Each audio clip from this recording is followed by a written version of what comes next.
com muita alegria, iniciamos mais um evento dos nossos periódicos de renovação e alimentação da mente. Fala mais alto? Falo mais alto, sim. Obrigado. Aos amigos que já nos acompanham há algum tempo, que bom revê-los. Aqueles que estão vindo pela primeira vez, nós temos um padrão que mantemos nesse evento. Inicialmente, primeira etapa, para nos alinharmos, projetamos um filme. Um pequeno filme, 3 minutos hoje, apenas para reunirmos e alinharmos no pensamento e prepararmos para ouvir. Hoje, nesse filme, estamos homenageando um aniversariante que é B.B. King, um grande do rock e também guitarrista de blues. Foi apelidado B.B., que significa Blue Boys. Começou a vida muito cedo, tocando nas esquinas dos Estados Unidos para angariar pequenas doações.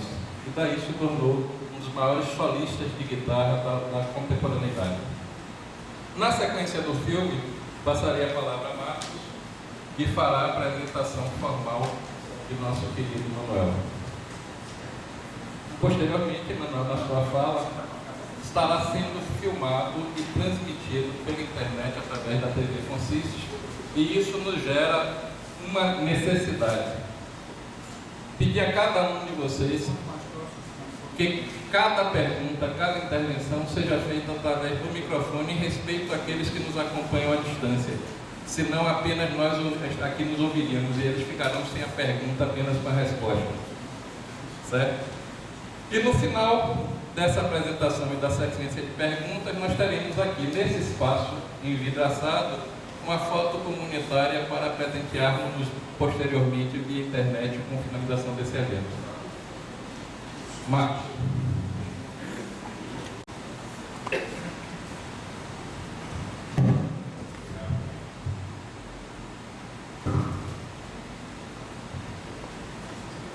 Boa tarde a todos. Helena, você me ouve bem? Abaixo, Marcos. Abaixo. Nós temos plena consciência de que tem uma obra abaixo da grama, está sendo uma dor na cabeça de todo mundo. Mas a hora é para cumprir, meta é para superar, né, Eduardo? E a vida é para celebrar. Inclusive, muitas vezes, quando as pessoas confirmam a presença, eu digo, chegue no horário. Os engarrafamentos são uma realidade, não uma desculpa. Esse, na realidade, é o 24º evento que nós fazemos esse ano. Eu não canso de dizer, eu adoro as sextas-feiras, eu gostava mais dos sábados. O foco principal sempre foi encerrar a nossa equipe, depois clientes, claro, pessoas especiais. E temos identificado 3 coisas preciosas: aprendido muito, vivido grandes momentos e, sobretudo, construído uma rede que não tem preço. Ao longo dos anos, esse é o evento de número 232. Vamos lá? Esse é um produto dos eventos, algumas pessoas não conhecem, é um livro que nós estamos escrevendo. Dá aqui, Graziela, para mostrar. Está no formato final, trabalho enorme que a Graziela tem liderado. Cada folha é de uma pessoa que veio aqui falar. 24 linhas onde a pessoa escreve um sopro de vida, um pensamento, algo para deixar para a comunidade. 3 linhas depois de identificação e 5 um breve currículo. E se servir já é um desafio. Vamos lá, Jorge. A contracapa é: sem ser percebido, torna as coisas ainda mais gostosas. Vamos em frente. Manuel, essa é a adrenalina que nós queremos aqui. Só queremos adrenalina positiva. Estamos aqui para ser felizes.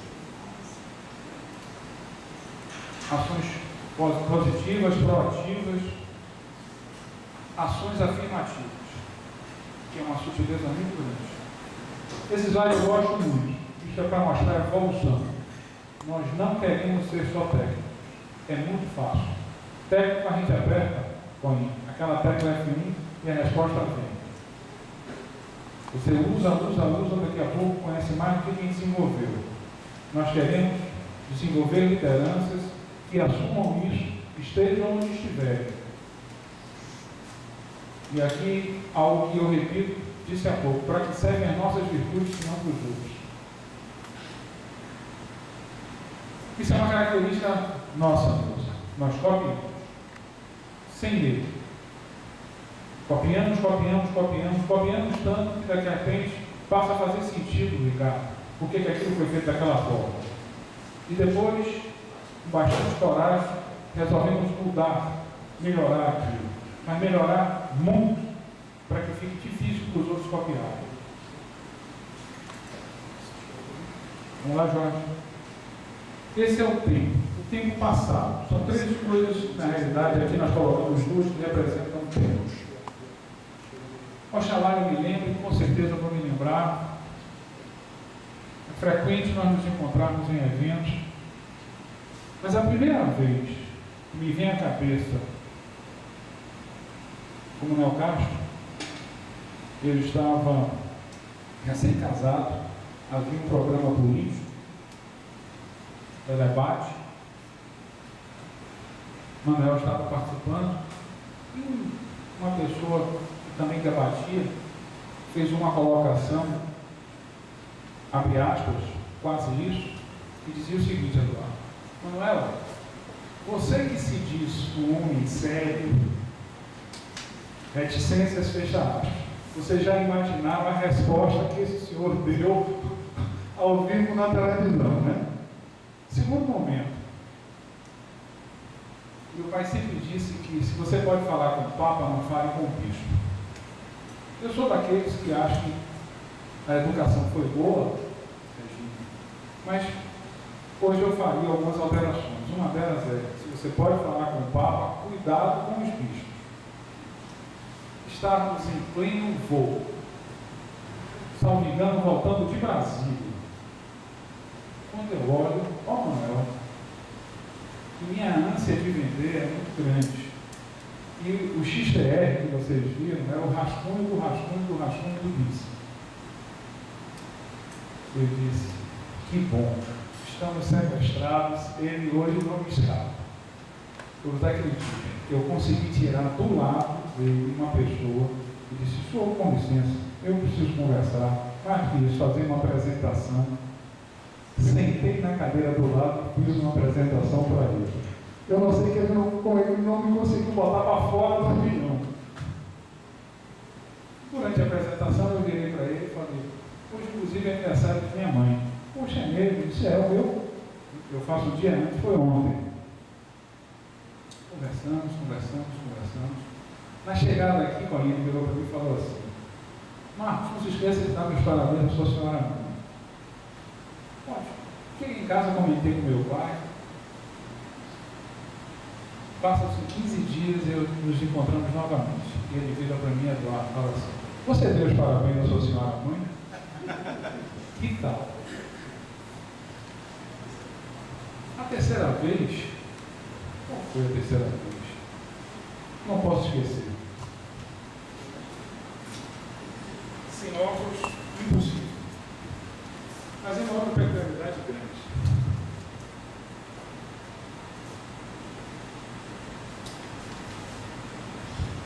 Sempre nós fizemos grandes eventos. E um desses eventos foi um evento chamado The Best Place to Work, melhor lugar para trabalhar, uma organização internacional. E claro, você tem que olhar a lista de quem vem e fala e dirigir da casa a casa. Você não pode homogeneizar.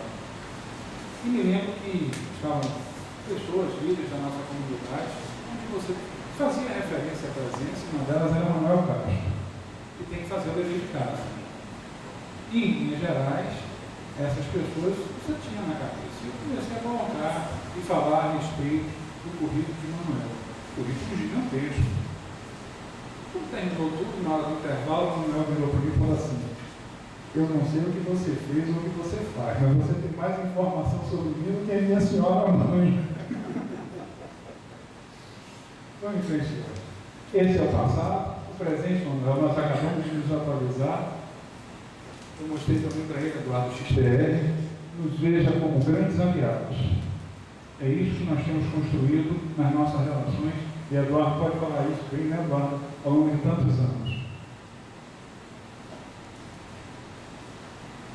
Fale também um pouco sobre as suas cicatrizes.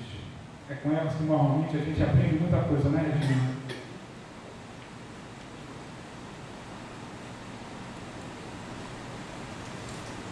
Nos dê também as pílulas da sabedoria.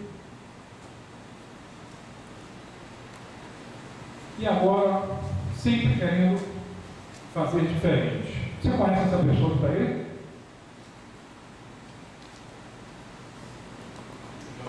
Essa pessoa é uma pessoa que consiste em deu de presente há exatamente 1 ano e 8 meses. Essa pessoa vem para cá, querido Haroldo. Jorge, por favor. Você conhece agora essa imagem? Pois é, eu convidei que Haroldo viesse aqui fazer oficialmente a abertura, fazendo uma preleção sobre você. Seja muito bem-vindo. Bom dia a todos. Meu nome é Haroldo Jesus, sou o presidente do Fórum Municipal para o Desenvolvimento Sustentável do Centro da cidade de Salvador, presidente da ECAS, Associação dos Empresários da cidade de Alto Salvador, e diretor do Conselho de Comércio do CDF de Salvador. Já conheço Manuel Castro há algum tempo. No tempo de meu sogro, deputado Zé Lóis de Carvalho, meu padrinho Manuel Novaes, deputado com mais mandato no mundo, 50 anos como deputado federal. Desde aquela época ele já apreciava Manuel Castro. E no dia 29 de 3 de 1979, está fazendo 32 anos agora, eu tive o prazer e a honra de Manuel Castro se tornar padrinho da nossa indústria. Convidei ele na época era secretário da Indústria e Comércio, e eu convidei para que ele viesse inaugurar a nossa cerâmica, que é a Cerâmica Poti. Na época foi a maior fábrica da América Latina e a mais moderna do mundo. Aqui está o coquetel, o convite do coquetel de inauguração para você. Desde essa época nós lhe admiramos muito e continuamos sempre lhe admirando. Eu sou um homem de caráter, um homem que sempre honrou os seus compromissos. E agora é com você, Manuel Castro. Vem para cá.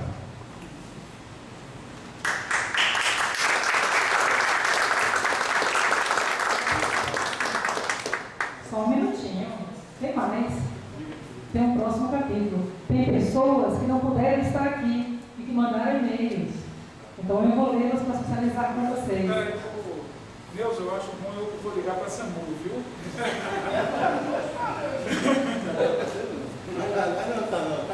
Fique conosco, senhor aluno. Meu caro amigo, Manuel é uma pessoa do coração. No entanto, não vou poder comparecer, pois estou em recuperação de uma cirurgia no pé. O médico pediu repouso até a próxima terça-feira, 29. Um grande abraço, Roberto Sá Menezes, do GAR, meu grupo de apoio à criança com câncer. Marcos, essa sexta-feira vai ser ótima. Manuel foi meu chefe por 4 anos, e é aí que se conhece as pessoas de verdade, pelo seu caráter. O que ele é realmente. Esse dia 16, estou mais enrolado que charuto na boca de bêbado.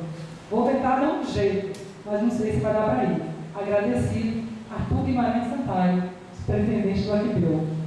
Marcos, gosto muito de Manuel Castro. Foi meu professor na graduação em administração da Unifaz, há 33 anos. Estou nessa data nos eventos da Mariana em São Paulo. Agradeço o convite, sucesso no evento, que a paz prevaleça na sua mente e coração.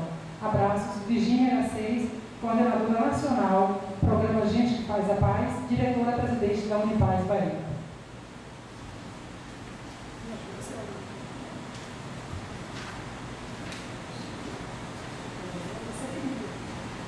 Ele falou que isso tudo, querido Marcos, gostaria imensamente de comparecer a esta palestra do Dr. Manuel. Particularmente, devo a ele minha introdução na vida política. Foi com ele que consegui meu emprego na Prefeitura Municipal de Salvador. E daí descobri toda essa minha vocação. Tentarei, embora saiba do meu compromisso com a Lagoinhas, na sexta-feira, nesse mesmo horário. Está complicado, pois estaremos lançando uma ordem de serviço de uma nova praça. Verei se podemos mudar essa data. Parabéns, abraços saudosos. Sônia Fontes, secretária de Infraestrutura da Prefeitura Municipal de Alagoinhas. Caro Marcos, estimaria muito poder estar presente nesse dia, pois Manuel foi meu primeiro chefe na Bahia Doce. Mas, infelizmente, estarei em viagem a São Paulo. Transmito daqui votos de sucesso na apresentação. Abraços, Érico Mendonça, Superintendente do Desenvolvimento e Turismo da Prefeitura Municipal de Salvador. Meu caro Marcos, lamentavelmente não poderei assistir ao vivo e a cores. Este será um dos melhores lanchinhos dos que nós já tivemos a oportunidade de assistir. Ótimo para quem estará aí, e para mim restará sempre a TV Consiste. Por favor, desculpe-me pela ausência involuntária e transmita um abraço fraternal ao meu amigo Manuel Castro, um dos melhores profissionais de nossa geração, cujo perfil aglutina e resume competência e seriedade por todos os cantos onde ele tem passado. Um abraço, Antônio Guichado, diretor da Ativa Calceta. E por telefone, Aleluia ligou para Jorge e fez uma declaração para você. Diga, Manuel, que ele é um dos políticos mais sérios e competentes com quem já lidou. Muito bom.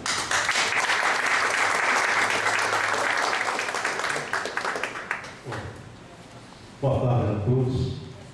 Eu vou começar a dizer uma coisa que muita gente não acredita.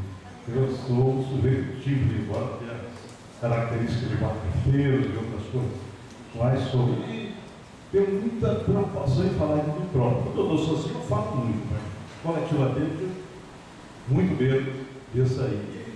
E estava preocupado. Cheguei aqui, a preocupação aumentou e esse há pouco, quando eu vi essa figura por todos os centros ilustres, e que eu sou fã, porque ele já era prefeito da minha querida Salvador, quando era, como se dizia na época, um agitador da política estudantil baiana e também da política cigana. Me ajudar, sua presença me honra muito.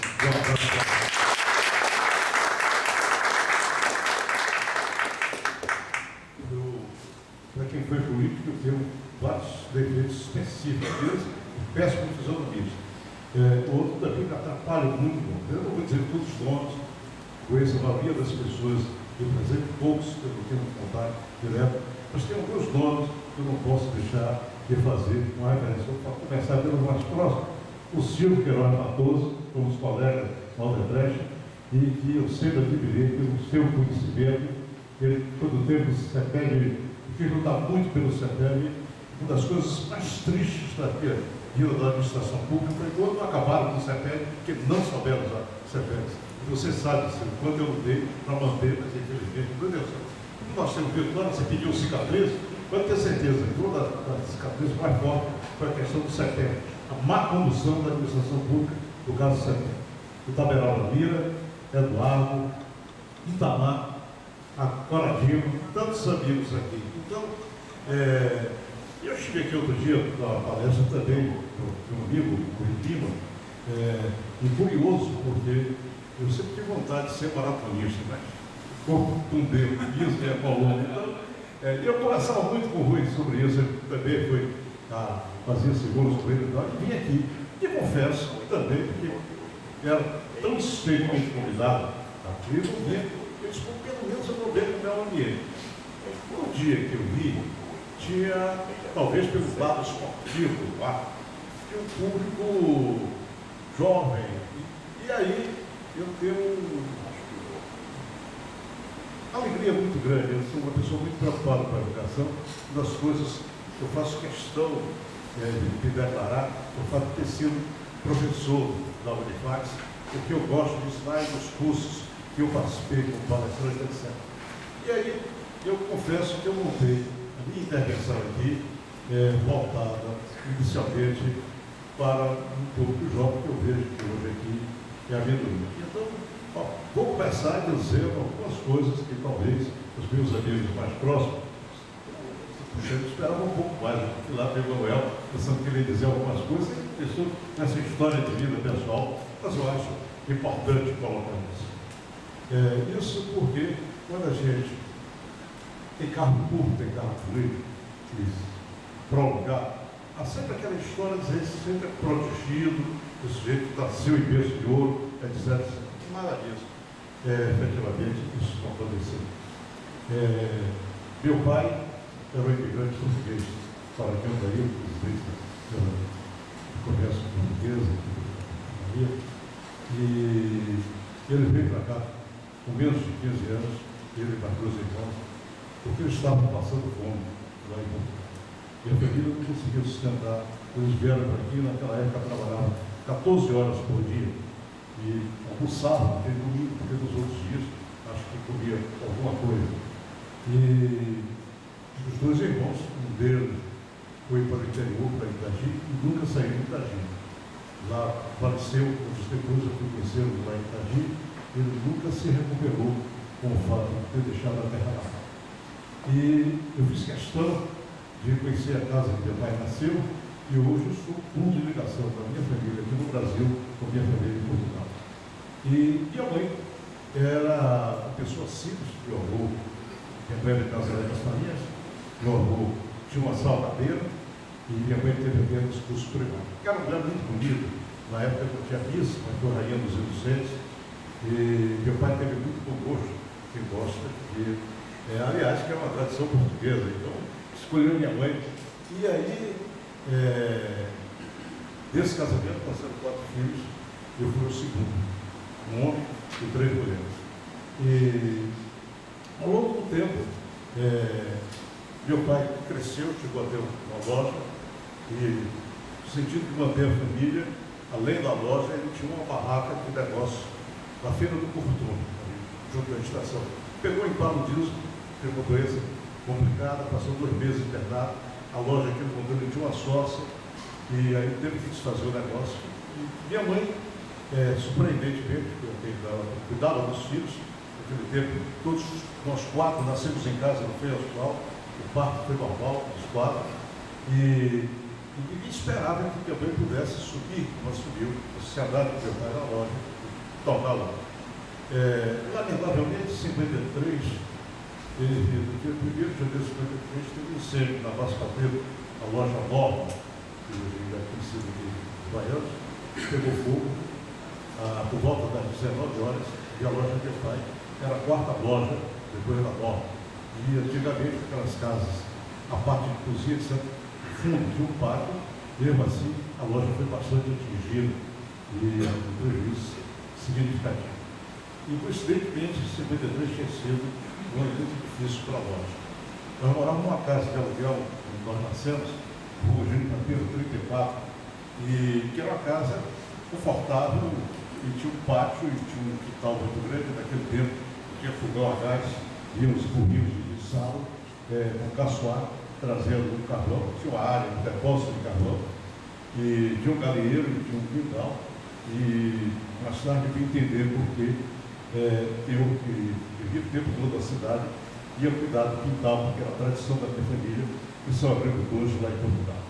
E essa casa pertencia a uma sociedade beneficente, 16 de julho, que era um grupo de pessoas que moravam aqui, que tinham várias sociedades de pessoas negras, e eram clientes do meu pai, muitos amigos, e brigaram de uma hora para outra, e meu pai entrou numa questão, perdeu a questão. Naquele tempo a justiça funcionava um pouco melhor do que hoje. E em 30 dias ele perdeu a questão, ele é obrigado a sair de casa. E aí começa um ponto que foi marcante da minha vida.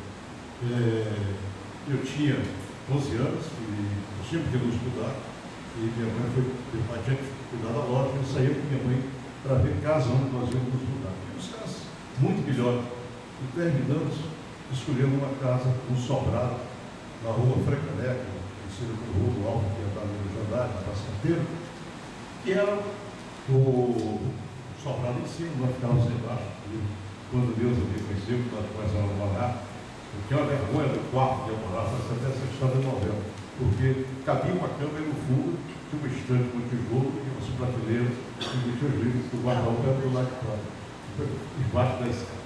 Bom, eu sei que, e aí eu um ponto importante, quando houve essa escolha, e as famílias eram muito unidas, reunidas, e eles achavam que a influência pudesse ser muito. Eles começaram a pressionar por que minha mãe tinha escolhido aquela casa, que tinha tantas outras casas melhores e a preços acessíveis, tanto quanto a outra. E aí eu tomei, sem saber que estava tomando, a primeira aula de planejamento, de logística que eu tive na vida. Ela disse, não, nós vamos morar aqui porque eu estou preocupada com os negócios, depois da saúde do Manuel. E pode ser que a loja não se sustente e se ele tiver que trabalhar para terceiros, a área que ele atua, ele vai trabalhar ou na Massapadeira ou no comércio, porque o comércio era segmentado. A rua Chile e São Pedro era uma coisa, Massapadeira e comércio outra. Depois os meninos vão estar na escola, e as escolas são o Civil Vieira e Nazaré, o Colégio da Bahia, do Central, e aí, quando ela pode ir a pé, os meninos também podem ir para a escola a pé. E a família não se conformava com isso. A casa que tinha mil defeitos, também é o caso, aí eu aprendi. As coisas realmente se complicaram, como minha mãe imaginava, percepção boa, apesar de eu não ser empresário, de ser comerciante, ela chegou, você conheceu isso aí. E aí, pouco antes já tive um detalhe. O dia que chamaram, aquele tempo que os primários tinha quarta, quinta série. E a diretora chamou e disse, olha, quando ela está na quarta série, mas tem melhor de CPF do que a irmã mais velha que está na quinta. Ele devia fazer missão, tem que fazer missão com Candolina, Maria Helena, e Belmira, e o pessoal do... Eu fui sua colega de sala no Civilinho. Oi, que honra, que prazer. Fui me falaram que eu... Ah, parece, eu vi seu nome aqui na lista e estava me lembrando. Eu mexi muito também com o Alérgico, porque de Janeiro e tive a... Meu irmão? Sim, pois Sim, é. tá viajando, mas ele Eu vai... sei, eu acompanho a vida dele. Ah, que bom, Eu tive obrigada, hein? a oportunidade de ter uma sociedade na escola e também gostava muito do bar, mas me lembro de você. Prazer muito bem ter aqui. Obrigada. Inclusive é o nome da minha mãe. Eu não podia me esquecer. Ah, que bom. E minha irmã, uma de minhas irmãs. Por isso que eu vim hoje. E aí, eu aumentei a idade para entrar no ginásio e passei do Severino. E isso permitiu que minha mãe se preocupasse. E um belo dia ela chegou em casa. Sim. Quando eu saía da escola, eu chegava em casa no Gênio Prateiro, almoçava correndo, desci com uma marmita lá levar, ficar na porta da loja, depois fazer um trabalho de futebol, e depois comprar um pão e voltar para cá. Então, trabalhava nisso. E um dia, aquele negócio, o Twilling, que hoje está na moto, naquele tempo existia também. Tinha um cara lá que estava de jogo, me chateava muito, e me provocava. E eu tive que chamar de marmiteiro, deu uma pedrada nele, só viu superficial dele. Então, coisas desse tipo, um belo dia minha mãe chega em casa e disse assim, ó, eu estou preocupado com o jornal da loja, e eu tinha um parentesco, ela era uma sobrinha pelo lado, uma tia, quer dizer, uma tia com justiça casada, o irmão de meu pai, e trabalhava no CITB. Eu estava conversando com uma fulana e perguntei a ela o que é que fazia para entrar no CITB, para ser office boy, eu acho aqueles rapazes, aquele paletózinho bonitinho, etc. E eu estava pensando no emprego, para você disse, olha, deu sorte, porque nós vamos ter uma vaga aqui, o rapaz vai ser promovido, porque completou o tempo de serviço. Elas podem indicar para elas? Posso, sim. Foi indicado, era dele, só, você vai ser entrevistado para trabalhar no CITB. Eu estava na quarta série, nós saímos do Civilino para estudar no Central, e eu fiquei em pânico, confesso, que queria, a vida de estudante, ter que trabalhar. Eu conhecia o CITB, que eu ia lá fazer pagamentos, etc. E eu comecei a trabalhar em 1º de junho de 1956. Então, eu já completei esse ano 55 anos de atividade profissional. Comecei cedo, comecei de baixo. Mas as circunstâncias da vida, eu aprendi com minha mãe as primeiras opções de planejamento, de logística, e tive a sorte de começar no CITB e também na escola. Até hoje, eu me honro e me orgulho de ter trabalhado lá, aprendi muito. E depois trabalhei 2 anos no Banco Holandês, 64 no caso, o Gustavo do Banco Holandês, quando concluí o curso de economia. Então, eu estava com 9 anos de banco e minha mãe estava certa. E quando eu me formei, a minha remuneração lá era superior à renda de meus pais juntos. Meu pai tinha tido razões de saúde, um decréscimo muito grande, Minha mãe era funcionária pública municipal, nível básico, professor de curso primário. E se ela não tivesse tido a visão de eu ter começado, eu não teria chegado aonde cheguei. Teve isso aí com muita questão. Desde o tempo de criança, do Júlio Padeiro, eu era péssimo jogador de futebol, me chamavam de pendeio, pé de lado, etc, etc. Mas eu jogava porque, com essa vida de trabalho, eu penso que tinha direito à bola. E como era o dom da bola, então eu jogava, que era o organizador dos times. E aí, isso, eu fui de Grêmio, e no meu tempo de faculdade, eu tinha uma experiência bastante interessante. Quando você me apresentava essa mulher do XPR, eu estava vendo a questão do relacional.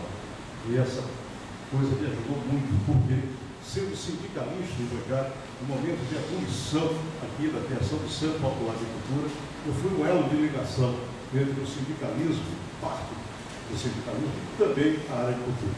Gil se formou em economia em administração do mesmo ano que formei em economia. Fui da geração dele, de Caetano, de Dom José. Eu lembro que numa greve de bancada, Dom José, com quem eu tinha um relacionamento mais próximo, e em função do CPC, criou uma musiquinha. Nós fizemos uma peça, eu representei Orlando Gomes, que a gente chamava de Orlando Santos para provocar ele, e era uma música assim, seu banqueiro, seu banco vai fechar, seu banqueiro toma cuidado com a luta do bancário, quem trabalha com milhão não pode ganhar, seu banqueiro, tivemos essa partida bastante história. Isso, então, na faculdade também, eu tive uma participação muito ativa no Diretório Acadêmico, e no sentido de enfrentamos uma greve. Esse dado é importante porque as greves normalmente são desfiguradas e se questiona se o objetivo não tem aula, e nós queríamos melhorar a faculdade. A Faculdade de Ciência Econômica tinha tido um diretor excepcional, Pedro de Aguiar, e depois ficou muito decadente, nós brigávamos, porque misturava com o curso de contabilidade que tinha lá, onde eu fiz o curso de contabilidade, etc. E nessa atividade política nós montamos uma gráfica lá, interpretamos uma revista Baiana de Economia, uma coisa, só ficou 2 exemplares, e tínhamos uma gráfica, nos ajudavam também do ponto de vista de estrutura, de organização, de contabilidade, mas era panfletária também. E evidentemente que em 64 o alvo era lá. E logo após, e antes disso, em 63, a Câmara Federal, já no período de Jânio Vargas, pela confusão, criou um movimento, desde a saída de Jânio, em 61, criou uma CPI para apurar as atividades subversivas da UNE. E o primeiro depoente foi o ex-governador de São Paulo, ex-candidato à presidência da República, meu amigo Zé Serra, que era presidente da UNE. O segundo depoente fui eu. Era presidente da CPI, o deputado Pinheiro, um homem muito elegante, o doutor Luiz Viana Filho, muito educado, mas extremamente conservador e radical. Tanto que ele foi mais tarde, depois de 64, primeiro presidente da AREN. Eu estava prestando depoimento no dia que João Kennedy foi assassinado. O depoimento foi suspenso, e 48 horas depois, em função do luto, etc., nós continuamos. E isso deu em 64 mais complicação para mim. Nem tanto, outros sofreram muito mais, mas sofri um pouco disso. Minha mãe ficou desesperada em função da questão de vida. Eu estou contando essas coisas porque a gente depois é fruto de todo um grupo, de todas as circunstâncias. Aí eu fiz o curso na São Paulo e me lembro que Vitor Gradin, que era então secretário de Desenvolvimento Econômico, me convidou para trabalhar, mas chegou numa prova final e me disse: Manuel, vou lhe fazer uma pergunta discreta. Eu disse: não, pode ser que a resposta seja discreta, mas o que é? Ele disse: qual é o seu salário? Ele disse: X. Ele disse: certo, mais ou menos o que eu imaginei. O que você imaginou? Que você ganhava mais, no voto da vez de 64, do que o melhor cargo da época, que era o fundado. Ele disse: viu, depende de qual seja a diferença. Se disser que vai ser 50%, é não na hora. Mas se for menos, a gente tem conversa. Isso procura meu chefe gabinete, converso com ele. E se agora, uma posição, qual é? Se eu quero fazer o curso da CEPAL. Perfeito, de minha parte, tudo bem. Agora, devo me avisar, tem outros concorrentes, e pelo curso ser feito, fazendo política estudantil, trabalhando em banco, eu acho que vai ser difícil você conseguir. São 3 vagas. Eles terminaram criando para 4, e eu consegui me inscrever no curso da CEPAL, que também foi muito bom. Na volta, já convido do governo, ele contratou uma empresa de consultoria, a SPL Serviço de Planejamento, foi fundada por Américo Barbosa, que foi o primeiro presidente da Alciba, que foi o criador da Alciba, que era amigo pessoal de Celso Furtado, e Américo tinha 2 colegas, o Zacarias Carvalho, e tinha 2 técnicos, Luiz Carlos Leme, meu filho chama-se Luiz Carlos, me dizem que era minha admiração, minha idolatria do Luiz Carlos, um grande consultor, era um homem que tempos depois o presidente Gário chamava para conversar e ouvia sobre as coisas do Brasil, e um baiano ilustre, um muito conhecido, que é Antônio Ferreira Paim, Antônio Paim, que é um filósofo, o Prêmio Nacional do Livro, e o Antônio Paim, que eu voltaria a falar mais tarde, já no final sobre ele, trabalhei com essas pessoas, e eu fui designado para fazer um trabalho quando se queria criar uma rede de armazenagem. Eu trabalhei no Paraná, em São Paulo, no estado de São Paulo, depois no Paraná, no Rio Grande do Sul. Eu conheço São Paulo, Rio Grande do Sul e Paraná, como conheço o estado da Bahia, entrando em todas as direções. Passamos entre o dia que eu comecei a trabalhar, que eu conheci Deus aqui presente, quando eu voltei para Micasar, transcorreram exatamente 2 anos e 6 meses. E eu tinha um diário. Não tinha esse negócio de computador, que fazia as entrevistas, etc. E depois eu voltei. Em 2 anos e 6 meses, nós passamos 6 meses juntos, 2 anos, absolutamente separados, com a telefonia da época, que era muito ruim. Quando eu voltei, com as dificuldades da época dos trabalhos que nós estávamos fazendo aqui, a SPL se afastou e eu tive outra honra. Vocês vejam como Deus foi bom comigo, quantas coisas boas aconteceram na minha vida. Eu fui trabalhar na CLAM com o mestre Romulo Almeida, com Luiz Almeida e outras figuras notáveis dessa Bahia, principalmente do empresarial e econômico. Trabalhei na CLAM quando estava fazendo o plano do Rio da Recôncavo. E interessante como as coisas se casam. A minha ida para a área do projeto Sem Prazer do BNDES na época foi decorrente do fato de que o plano do turismo, o plano do Recôncavo, ele tinha 3 pernas. Uma perna da petroquímica, que deu certo, uma perna do turismo, que deu certo, e uma perna do agronegócio, que não foi bem sucedido à época.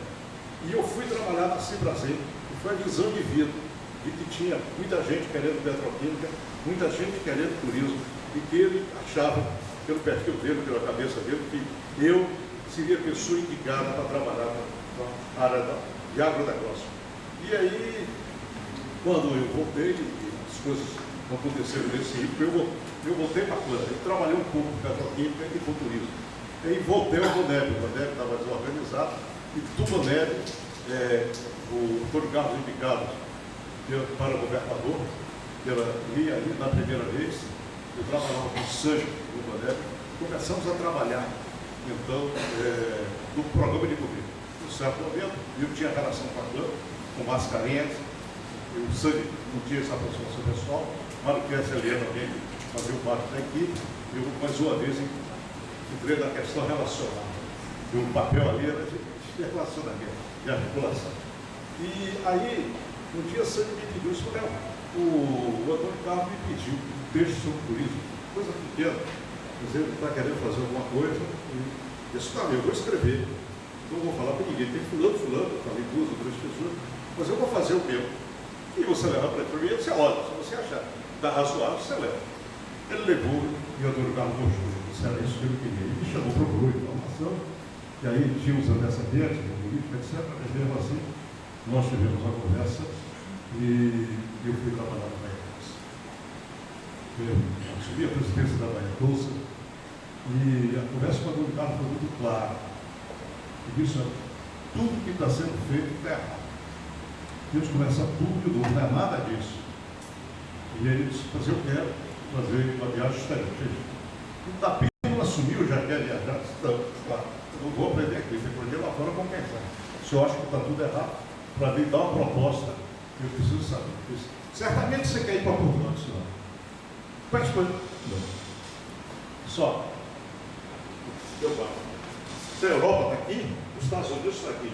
Portugal e Espanha está na ponta do extremo sul, o México está no extremo sul.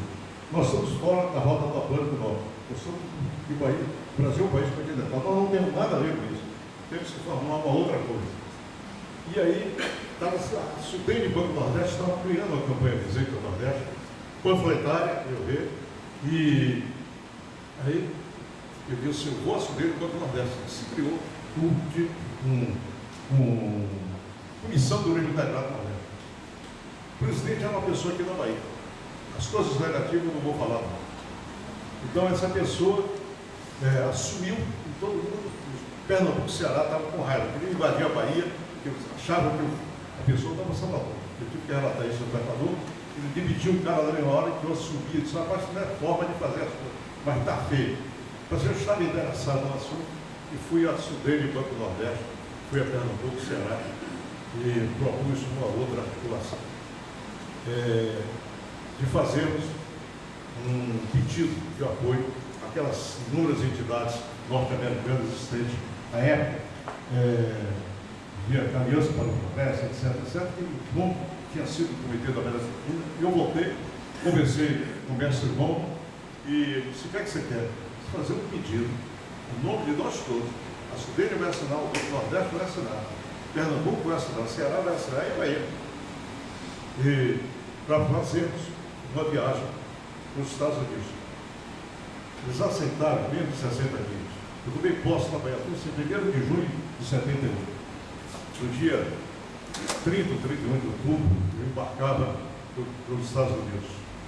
Passamos 30 dias nos Estados Unidos e 15 dias no México. Eu conhecia Disney World, não conhecia Salíria aqui. Era Disneyland ainda ponto de referência. E fomos, vi também o Coito Vallarta, lá no México, fomos a Acapulco e voltamos. Tempos mais tarde, muitos de vocês aqui devem falar dos financiamentos do BID para o turismo, infraestrutura e turismo. De uma árvore gigante, de um carvalho, nasce grande. Você tem que plantar a semente. A semente foi aquele processo.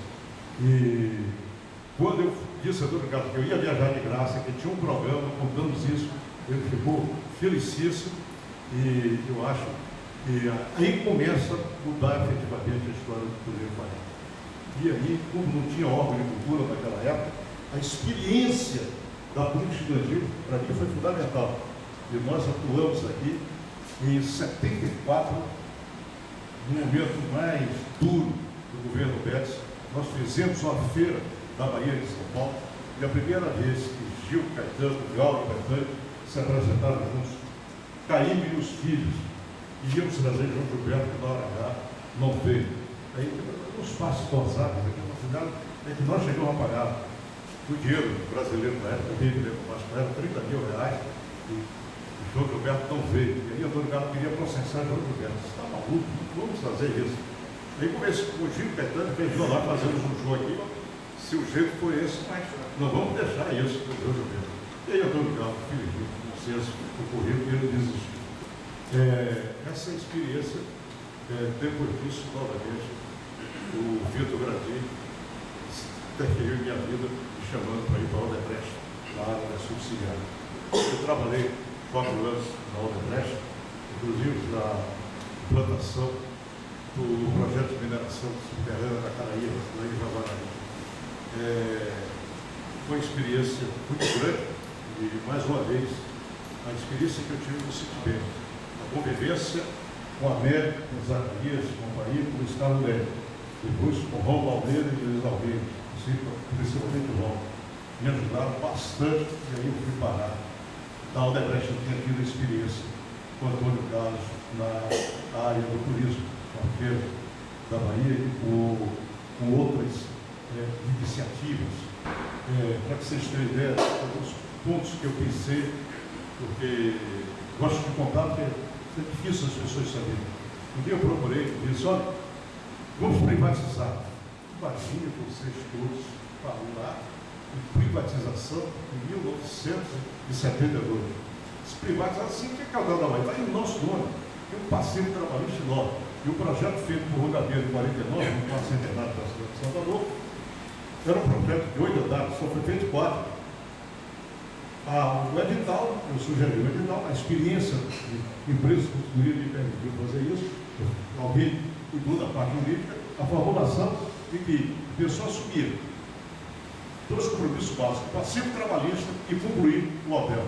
Eu acompanhei o local, o hotel está aí hoje sendo reformado pela CDC, mas isso aconteceu em 72 e nos livrou de um problema que nós podemos tocar. E lembro também que nós começamos a fazer os hotéis no interior. O hotel de Barreiro foi feito com a participação do engenheiro militar. E aí outro lugar fez, vamos fazer um hotel de Porto Seguro. Se Porto Seguro, não. O governador saiu e disse, mas não precisa gastar dinheiro em Porto Seguro. Qualquer empresário vai para Porto Seguro. Outro dia, lá no dia de Portugal, estava o pessoal do Porto Seguro, e eles vieram se lembrando disso, de complementar, e lembrando da história que eles são. Na mesma hora, e aí foi o pessoal do Vela Branca. Tem outras coisas, senão eu já estou atrapalhando do tempo, eu falo demais. E aí, depois desse período do Odebrecht, eu voltei ao governo, para ajudar no segundo momento, e doutor Norberto, ele chegou a me perguntar antes, num determinado momento, se eu trocar o Altaço, o que é que aconteceu? Eu disse, depende, eu digo o que eu estiver fazendo na época. E aí, nós estávamos, uma das empresas subsidiárias, Protofer, e vendeu a ideia. Eu sempre aprendo com os outros que ele queria fazer jaqueta, não podíamos fazer plataforma. Ele tinha apresentado isso ao board lá do Odebrecht, e não se interessou muito. E eu comecei com o Vitor defendendo a peça. Ele se acompanha se você fizer. Isso o Padilha disse, olha, para fazermos isso, nós temos que comprar uma metalúrgica. Comprou a metalúrgica Ramos, cujo dono, que era uma pessoa competente, mas pessoa simples em termos educacionais, ele tinha diabetes, perdeu uma perna, ficou muito frustrado, e Norberto pediu um parecer para a compra da metalúrgica. Eu dei esse parecer e terminou se comprando. E o Odebrecht entrou no negócio de plataforma, uma hora e depois passou até a operar na plataforma no exterior. E na época nós estávamos com um acordo com a companhia francesa de estrutura alimentar. E nesse período, com a companhia francesa de estrutura alimentar, a Petrobras resolveu fazer o aditivo contratual com a parte técnica. E aí eu fui trabalhar na Secretaria de Comércio. E o que é que aconteceu? Fui picado, inclusive, pelo próprio Mascarenhas, que já tinha sido secretário 2 vezes seguidas. Eu disse, eu serei, mas tira a petroquímica de Minas Energia e vem para a indústria do comércio. Eu não entendo de energia, Mascarenhas entendia, e eu, na indústria do comércio, não tinha sentido eu ser secretário de indústria, da indústria com área de petroquímica e outras secretárias. Como foi importante a experiência que eu tive com o problema do cobre e com a petroquímica com o rombo na discussão disso aí. E já nessa fase, quando as discussões começaram, eu tive 2 momentos marcantes para a minha vida pessoal. O primeiro foi o fato de que eu muito discutido, quer dizer, outras pessoas falavam isso, mas era muito difícil para aquele grupo do Gás, de Perconde, de Candal, Pelote, etc., quebrar o modelo tripartite. Quer dizer, nada é perpétuo. O modelo tripartite vai se esgotar. Então, nós entramos em química, nós precisamos abrir a petroquímica para outros segmentos. E, evidentemente, eu tive uma suspeita disso aí. Suspeição, não é nem informação, de que o Mascarenhas achava que isso era verdade, mas não queria ser ele a assinar e autorizar, porque eu fiz Química Roda, Ciba-Gás e Schmidt-Klein, quando vieram se implantar no ponto Petrobras. Era a visão que tinha que acontecer, mais uma vez a visão de poder velho. E aí, a vida de secretário, ainda na Odebrecht, um dado importante, que eu tenho orgulho de, em Veracruz, foi o ano da pior gratificação da Odebrecht. Melhor foi na questão da Odebrecht herança do povo. Por quê? Um belo dia, a imprensa marrom fez uma acusação pela Odebrecht, havia uma discussão, e se falava, só isso é para mim é chantagem, não vamos pagar esse preço. A Odebrecht tem que se vender. Eu não sei, fico cerimonioso e poderoso aqui, falando de mim mesmo, mas naquele momento foi muito interessante que eu defendi essa tese. E aí você resolveu, o Alberto estava trazendo, era assim, metade da diretoria, fizeram a segunda, pensando que não era, não deu cacete. Eu entrei na segunda sessão. E aí convidaram o general Otávio Costa, já deve se lembrar, o Otávio, presente, sugeriu, mesmo que eu sugeri, que não adianta, costumo dizer, que não adianta você dizer coisa importante quando você não é importante.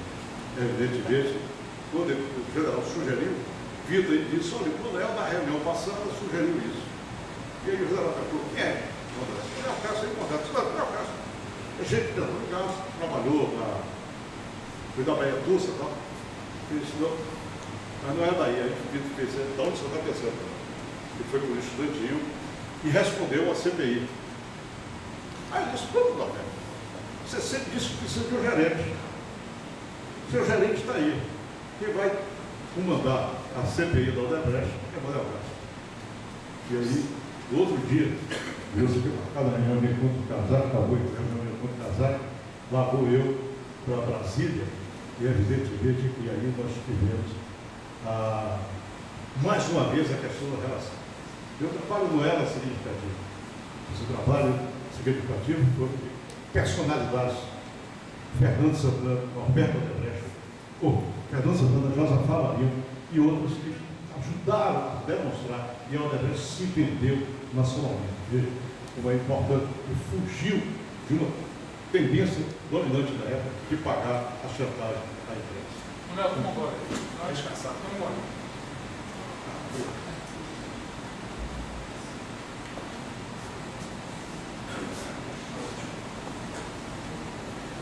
E no final da Secretaria dos Comércios, as coisas se encaminharam para a eleição de Cléber Santana. Houve um acidente de helicóptero e as coisas mudaram. Quando o Volta se elegeu governador com 600 mil votos em frente do governador, mas teve menos votos em Salvador do que teve a Ariana Kess, candidata a vereador. 26 vereadores da oposição, 7 do grupo ligado ao governo.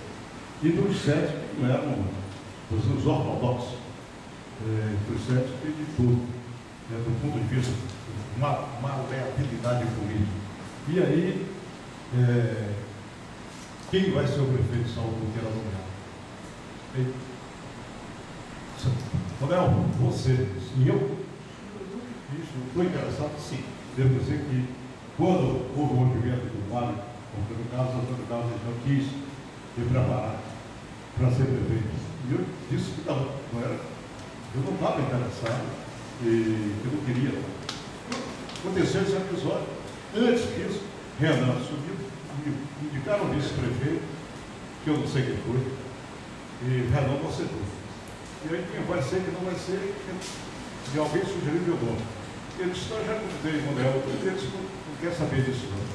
E Renan veio e disse, olha, ou você vai, Renan é muito meu amigo, ele disse, Renan, ou você vai.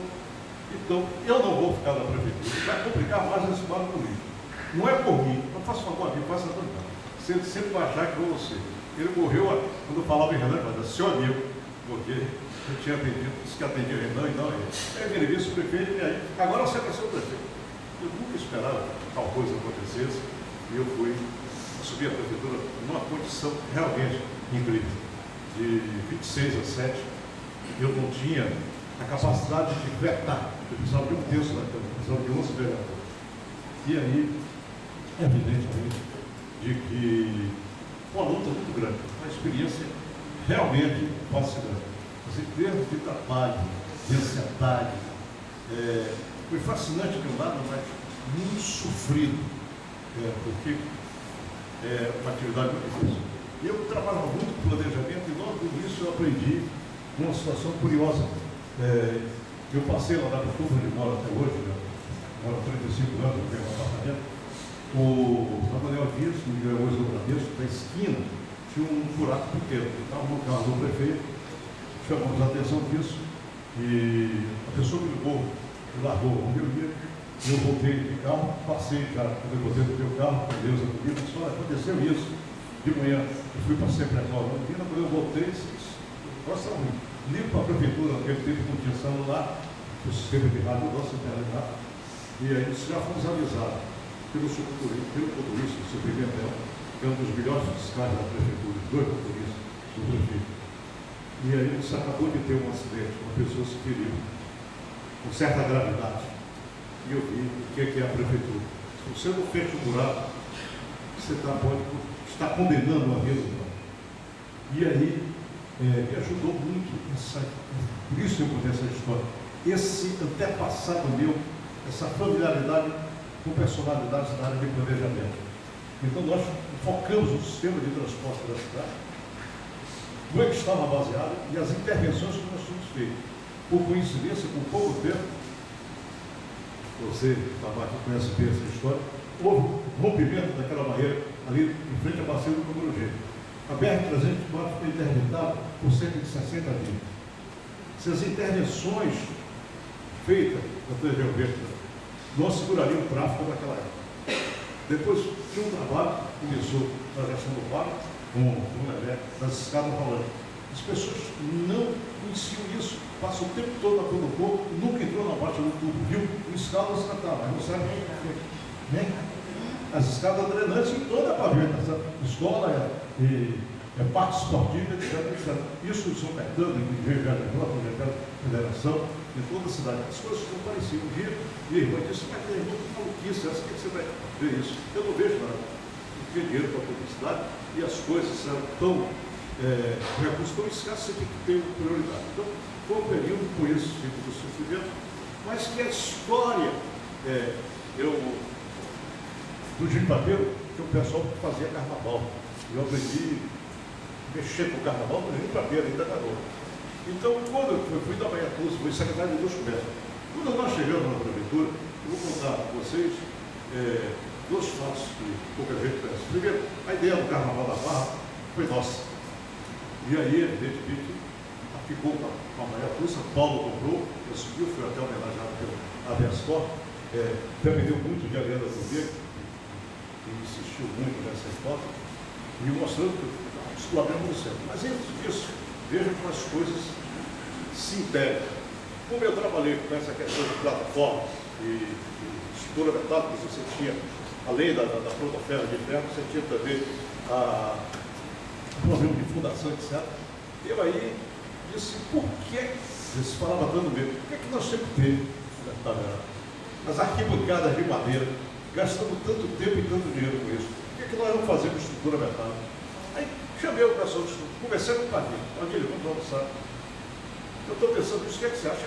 Ótimo, você conhece todos os empresários, fazer uma reunião com eles, se quiser. Aí montamos as arquibancadas de estrutura metálica. Os vereadores da época disseram que ia cair e daram para ela. Você sabe como foi que nós estamos? Eu me lembrei disso que deixou o bico do mesmo jornalista. Montamos uma das arquibancadas, ficava em frente à Câmara Municipal. Botamos ela e tínhamos que fazer um teste com túneis cheios. Quem foi fazer o teste? Eu, Neuza Castro, Luiz Carlos Belém Castro, meu filho, Marta Belém Castro, minha filha. Só tinha uma maneira de mostrar à cidade de que aquilo era confiável. Me escondo minha família, que é a coisa que eu mais gosto na vida. Sentamos lá e passei o carnaval todo preocupado, porque se alguém fizesse como fizeram da Fonte Nova, que disseram que eu morava para nós Floriano, por isso aconteceu, que a Fonte Nova estava desabando, eu passei a noite. Minha casa ficava na mesma direção do Poço Sul, a noite toda vendo aquilo. Então,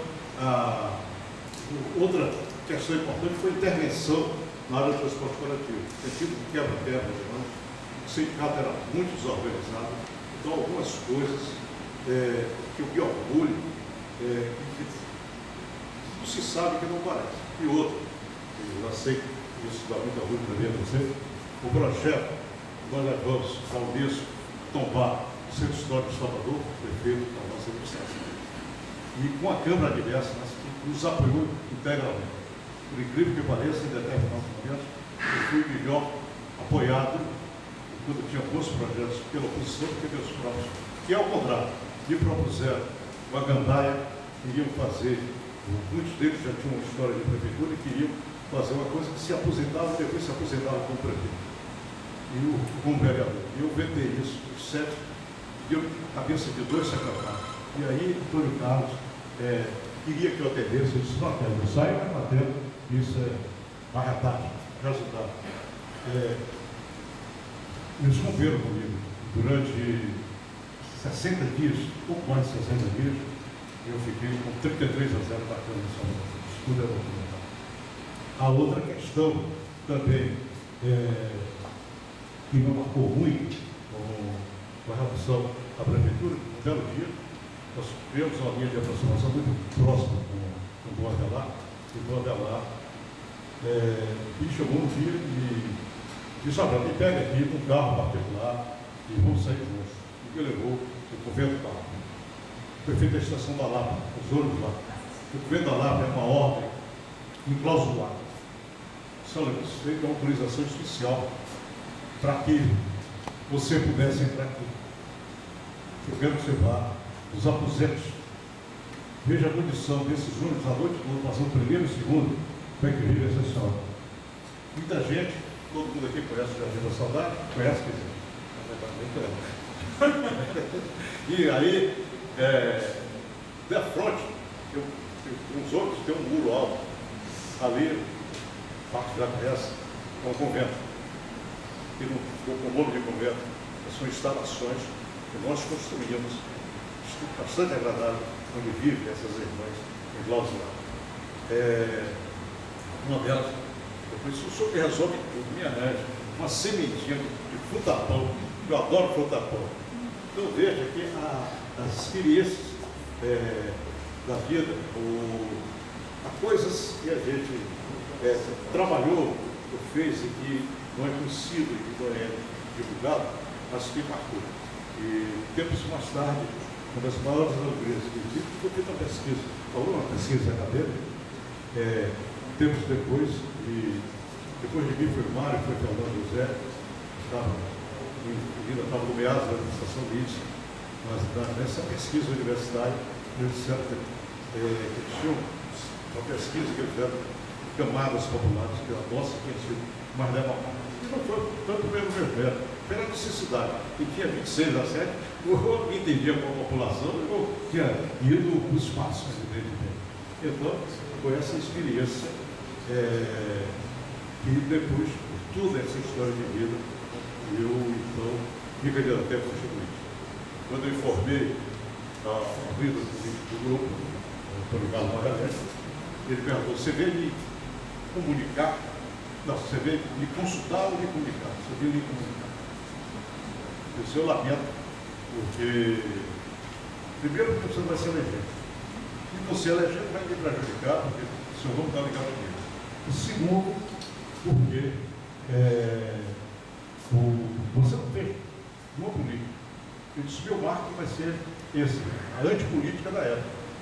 E aí, ele comentou com os amigos, e alguns, um deles ainda está vivo, hoje, os outros, infelizmente, já faleceram, apostaram que eu não tinha 5 mil votos. Depois passaram para 10. Um belo dia, o senador me chamou e fez, olha, eu nunca acreditei nisso, mas os últimos dados que eu tenho, você tem alguma chance.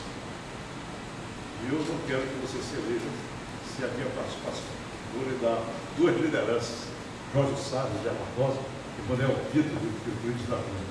Devia me dar X votos, no fim do ano que o governador Valdir se elegeu, e caiu muito nessa votação, mas ele teve essa participação.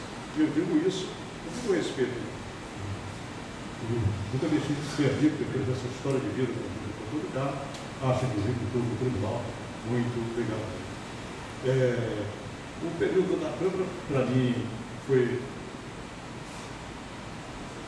também eu tenho essa vantagem de gostar de tudo que eu faço. Eu trabalhei muito na Câmara, fui 2 vezes presidente da Comissão de Finanças e Tributação.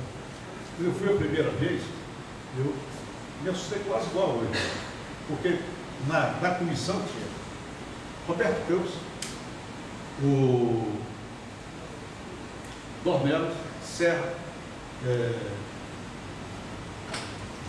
não vai ter que ser uma outra, outro importa. Só tinha nota 10 e trabalhar com aquilo ali. Candi, o outro nome importante.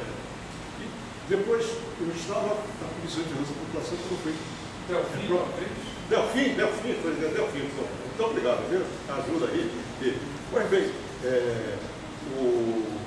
eu junto daquelas pessoas que eu estudava, viu, Roberto Campos, Delfim, e consegui isso aí. E foi muito difícil para mim pensar aqui. Nessa ida eu quero homenagear de alguma forma no lugar, porque eu sei que ele se preocupou em 3 direções. Evidentemente que meu afastamento da concorrência Salvador era importante também, mas era importante também receber 2 outras coisas. Ele sabia da minha fragilidade aqui. Me deu o tempo todo da vida pública e cuidei tanto dele. Mesmo quando estava no Everest, todo mundo, outro dia, um cunhado meu disse, Deus até por mim, mas ele hoje é mais feliz. Disse, Manuel, se você estivesse no Everest, fulano, por favor, uma dezena, uma dúzia de nomes contemporâneos meus lá, como é que você estaria muito bem melhor do que eu? E Deus disse, mas você sempre estava feliz. Nós estaremos tranquilo. E aí, para mim foi um momento muito feliz. Foi muito difícil, uma das decisões mais difíceis. Essa era a situação, a outra, Deus ia fazer a cirurgia, que graças a Deus deu certo, então próximo Deus perto.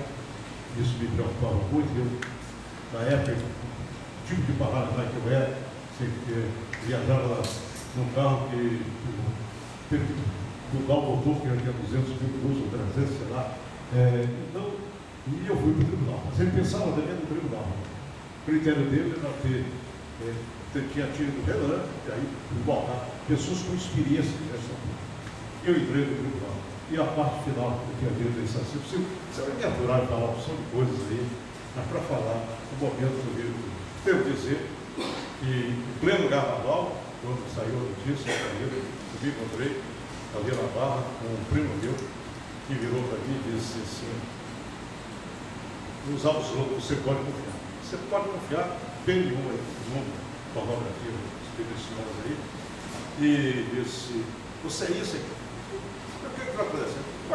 Você larga a câmera e vai para esse tribunal para não fazer nada, para ficar de braços cruzados, etc. Me incomodou muito. Esse primo meu, na verdade dele, 2 ou 3 vezes depois, teve um infarto fulminante, faleceu um engenheiro, estava bem sucedido no Brasil. Mas aquilo que me incomodou muito, todo mundo disse, isso aqui é o paraíso.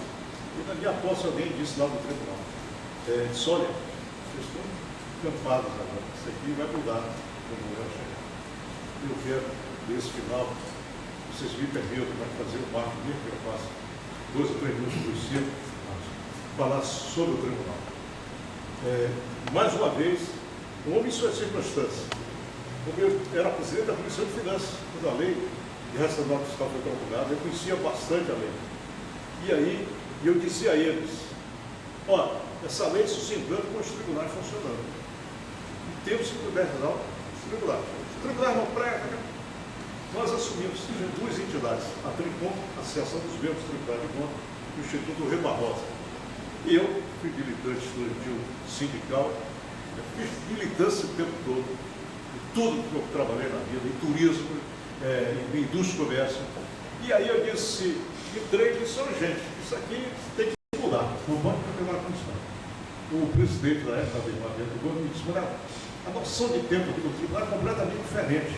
A experiência que você teve em banco, na Odebrecht, na política, e você vai sofrer muito. Cuidado para você não se arrebentar com isso aí. E aí, tinha outros, ninguém faz nada sozinho, pensando nisso, e a minha aquisição do Secretaria de Brecha, o sistema de controle, foi muito útil pela experiência parlamentar, por essa experiência de vida. E aí, nós começamos a mexer porque nós tínhamos que compatibilizar o prosseguimento dos tribunais em relação à lei de restauração fiscal. Não adianta você dizer que você pode gastar tanto de pessoal se você, cada tribunal, controlava os gastos pessoal de maneira diferente. Isso até 2 anos atrás. Os próprios tribunais de justiça não queriam contabilizar a questão do imposto de renda que fica dentro do Estado. Alguns tribunais de contas também não faziam isso. A terceirização, como é que se calcula esse gasto em saúde, como é que se calcula esse gasto de limpeza pública e assistência dentro. Aí começamos a ter reuniões para compatibilizar isso. Essas reuniões quebrou o primeiro tabu. O conselheiro lá já pediu licença aqui, chefe, para mais 3 ou 4 minutos, para que nós pudéssemos ter essa compatibilização. Quando nós estávamos discutindo sobre isso aí, nós sabíamos que os organismos financeiros internacionais financiaram os órgãos fazendários para aumentar a arrecadação, mas não se preocupavam nem com o planejamento, nem com a gestão, nem com o controle.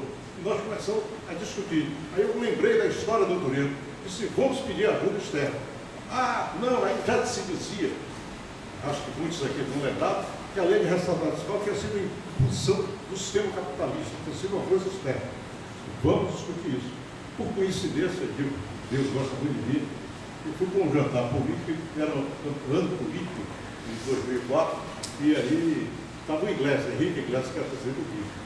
E como as pessoas não estavam, eu decidi o tribunal na época, o lugar de destaque ficou para mim, eu fui na frente dele. Ah, mas não perdi a oportunidade. Aí, fiz o meu que você vê, não deu. Falei em tribunal de contas o tempo todo. E ele estava interessado, sim, mas eu pedi isso, tu recebe a audiência. Isso era no final de julho, muito primeiro de julho. No dia 4 de outubro, nós tivemos audiência com o Inglês lá. Aí tem um detalhe importante, alguns de vocês sabem, mas a maioria não sabe. E eu não tenho nada a ver com isso. O Tribunal de Contas da Bahia, há mais de 20 anos, é autorizado pelo BID, pelo Banco Mundial, para fazer a auditoria dos projetos financiados pelos organismos financeiros internacionais públicos, ou de natureza pública.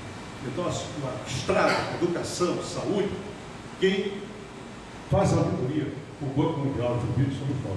E não tirarmos proveito disso. Pouca gente conhece. Uma vez eu disse isso na televisão do programa de Varela, teve que ligar-se para mim para dizer que eu estava dizendo mentira. Eu trouxe aqui umas partes dessa colônia, estão ali, para mostrar algumas coisas disso aí. Como é que nós fazemos? E aí, ele ficou interessado e pediu, eu e o colega de Santa Catarina, que era o presidente da Tricom, que era um dos estados que também fazia essa espécie de auditoria, que fizesse uma apresentação para o coordenador. E se dispôs, porque esse projeto estava bem encaminhado no governo Fernando Henrique. O governo Lula entrou com muita desconfiança, evidentemente, segurou um pouco. Quando o PID demonstrou interesse, mudou. Houve um contrato do governo federal, pelo Estado do Planejamento, com o PID de 60 milhões de dólares. E esse recurso foi dado para os tribunais. E nós trabalhamos nos tribunais de todo o Brasil. E essa experiência, alguns tribunais não queriam. A minha militância, nós fizemos em 2005, o Tribunal de Contas da Bahia completou 90 anos. Eu prometi um pretexto, organizador de eventos começou, fiz 3 eventos, 2 de caráter internacional, para fortalecer e assumir o combate de defender a implantação do Provex. Em 2006, em Belo Horizonte, nós assinamos o contrato do Provex. Hoje, eu sempre costumo uma coisa linda aqui, mas eu espero pedir um colega meu, pessoa da Bahia, Paraíba, que tem uma interface muito boa com o pessoal do Campina Grande, na área de informática, hoje faz toda a auditoria dos municípios, como a Receita Federal faz conosco, que sabe quanto nós gastamos de mérito, quer saber quem pagou, quer ver o cheque, quer ver o cartão de crédito, etc. Tudo automatizado, você faz por trilhas, as trilhas todas montadas, e para o sistema municipal, que era assim, isso é feito. Nós estamos trabalhando em diversos projetos com relação a essas trilhas. O nosso tribunal tem mais de um equipamento por técnico, ou seja, não tem nenhum técnico da área de controle externo do tribunal que não tem um computador, ou alguns têm um computador interno e têm um notebook. A maioria dos tribunais brasileiros, eu falei o caso da Paraíba, mas vocês forem no Pará, vocês forem em Roraima, porque esses recursos foram implantados em gestão de pessoas, em tecnologia, e nós temos avançado muito. Estamos distantes ainda, precisamos melhorar muito mais. E acabou aquela história de que conselheiro não falta. Eu, no tribunal, pensei que se eu dava qualquer colega, quem quer que fosse, eu subi o elevador privativo, foi de posteado, disse, rapaz, esse elevador privativo é só de conselheiro. Aonde? Você já falou, daqui a pouco é aqui alguma entidade do Ministério Público para criticar dela. Eu acho que nós tivemos um avanço muito grande e aí conseguimos que as coisas têm que ter um início. O governo do Reino Unido fez um contrato com o TCU para fazer um programa de treinamento em projetos de auditoria de redução de desigualdade social. Escolheram, além do TCU, 2 tribunais. Quais foram os tribunais escolhidos? Pernambuco, pelo trabalho na área de cidadania, controle social. E a Bahia, pela experiência de auditoria operacional. Eu tenho alguns exemplos aqui, depois do terminar, então tem que certificar, aí eu posso mostrar alguns trabalhos feitos por nós, tipo o Projeto da Bahia Todos Santos, o Tratado do Cabra Forte, tantos outros programas. E aí, essa experiência internacional passou a nos qualificar. Resultado, eu consegui, na última administração minha, que o Banco Mundial nos fizesse uma doação. O valor é pequeno, é simbólico, $400 mil, para nós treinarmos outros tribunais pela experiência maior que nós tínhamos em auditoria operacional. Nós fizemos uma reunião aqui há cerca de 30 dias atrás, com 16 tribunais brasileiros e com a presença de 40 pessoas em função de uma etapa do trabalho, concluindo uma etapa do trabalho. E agora, a última informação nessa direção. Nessa discussão com o Banco Mundial pela relação, nós temos participado muito, junto com a Secretaria do Tesouro Nacional, junto com esse dado é importante, que a notícia aqui, se eu não der, é um novo, aí é bem fácil. Nós há um projeto nacional chamado Nova Contabilidade Pública. Contabilidade Pública no Brasil, nós cobramos dos empresários todas as exigências da nossa contabilidade pública, desculpe a expressão, mas estou preocupado do horário, vagabunda, vagabunda. E aí, começamos a discutir isso, e um dos colegas nossos da Bahia, o Tribunal Bahia, que pega essa lei, doutores, especialistas, um dos nossos colegas, o Rinaldo da Paixão, ele tem 4 livros sobre contabilidade, um dos melhores homens dele, começou a carreira dele, inclusive, na área privada, e eu consegui que ele fosse o representante da Tribuna, dos tribunais brasileiros, na Comissão Nacional da Nova Contabilidade Pública. E aí eu voltei a dizer, você se lembra que eu disse na Lei de Resultado do Estado, só se faz a nova contabilidade pública com os tribunais. Quando nós discutimos isso com a gerência com o pessoal do Banco Mundial, eu lembrei a história e eu disse, a Secretaria do Tesouro está querendo que a gente financie. Vamos repetir do Banco Mundial para o Laex é o BID, a mesma experiência do Banco Mundial. Vamos fazer um financiamento. O governo assume o financiamento, a Secretaria do Tesouro Nacional, mas quem vai operar, quem vai implantar são os tribunais de contas. Ele fez, me faça um projeto e eu estou coordenando, a gente está fazendo o corpo técnico da casa, não apenas com o pessoal da Bahia, nós pegamos todos os membros da Comissão da Nova Contabilidade Pública e eu tenho certeza, porque esse não é só o interesse do governo brasileiro, mas é o interesse das instituições, inclusive internacionais, empresariais também, e os governos reconhecem que qualquer governador sabe, qualquer governador bem intencionado, sabe que nós temos que melhorar a quantidade de dinheiro. Então, eu estou dizendo isso porque, como eu entrei idade para entrar no ginásio, me permitiu entrar no ginásio antes da hora, começar a trabalhar no Citibank antes da hora, mas tudo tem um preço, eu vou pagar o preço. Também vão dar o pontapé no meu traseiro e vão me botar na expulsória em abril do próximo ano, que eu tenho que sair antes do 3 de maio, que é a minha data legal. E com isso aí, o que eu quero dizer, esse entusiasmo, as coisas que eu falei, que me procurei, essa paixão pelo que se está fazendo, acreditar na sociedade brasileira, acreditar que é possível fazer as coisas e não ter medo de inovar e buscar experiência, evidentemente, de que eu não tive estalo para fazer a arquibancada aqui de estrutura metálica, eu não teria feito como fiz se eu não tivesse tido a vivência e o conhecimento que eu adquiri na Odebrecht. essa experiência bancária, inclusive essa experiência do relacionamento com as instituições financeiras, decorre desse passado bancário.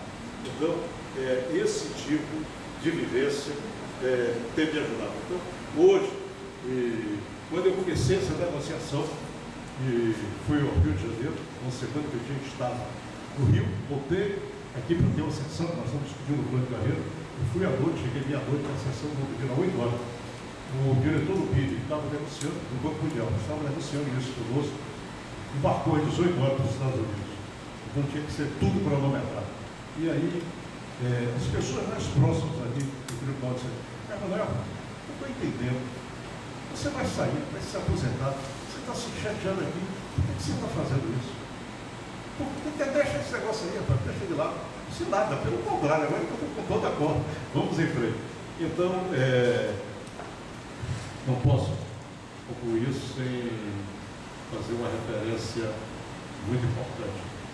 Eu faço pedir tudo isso aí, eu tenho tido uma companheira extraordinária, uma família também maravilhosa, que sempre me ajudar, sempre acompanhar e que me ajudar. Quando nós estávamos falando do relacionamento, que Deus falou do bom dia, que ela gosta de dar um bom dia, quantos carões eu tomei dela, porque para fazer essas coisas todas, na hora que você está com 26 a 7, você tem incêndio do mercado, modelo e coisas desse tipo, greve de ônibus, transporte na carapuça, se você não tiver paz na retaguarda, é muito difícil. E eu sempre tive essa. E também um detalhe da gente acreditar. Eu comecei falando de minha mãe, de admiração extraordinária, eu sempre verdadeiro filho da mãe. E é que são algumas coisas, porque em todas essas relações de trabalho, inclusive, com o próprio Antônio Carlos, com o doutor Alberto, Vitor, todas essas pessoas, eu sempre tive uma referência. Só nós sabemos o que é melhor para a gente. Ninguém, por mais que goste da gente, por mais que seja conselheiro, pode dizer o que é. Quando eu conheci Deus, e minha mãe com a intuição feminina que Deus deu a todas as mulheres, viu o seguinte: eu tive namorados, namorador, etc, etc. Tinha duas namoradas, que Deus me fez terminar, namorar com ela, coisa desse tipo. Mas ela ficou preocupada porque sentiu só que essa aí está amarrada. E como a casa dependia muito de mim, ela imaginou que pudesse esse apoio cair. E os primeiros anos nossos de relacionamento foram muito marcados por essa dificuldade. Eu dizia a Deus de que minha mãe deu muito a ela, mas isso vai passar. Quando minha mãe já, nos últimos anos da vida, que perdeu a minha mãe tragicamente, ela dizia que se tivesse que morar com alguém, ela preferia morar conosco do que com as próprias filhas pelo estilo de Deus. Foi importante você ter, eu dizia assim, se você não tiver certeza do que você quer, você pode alterar seus rumos, até por alguém que você mais gosta da vida. Muito obrigado a todos.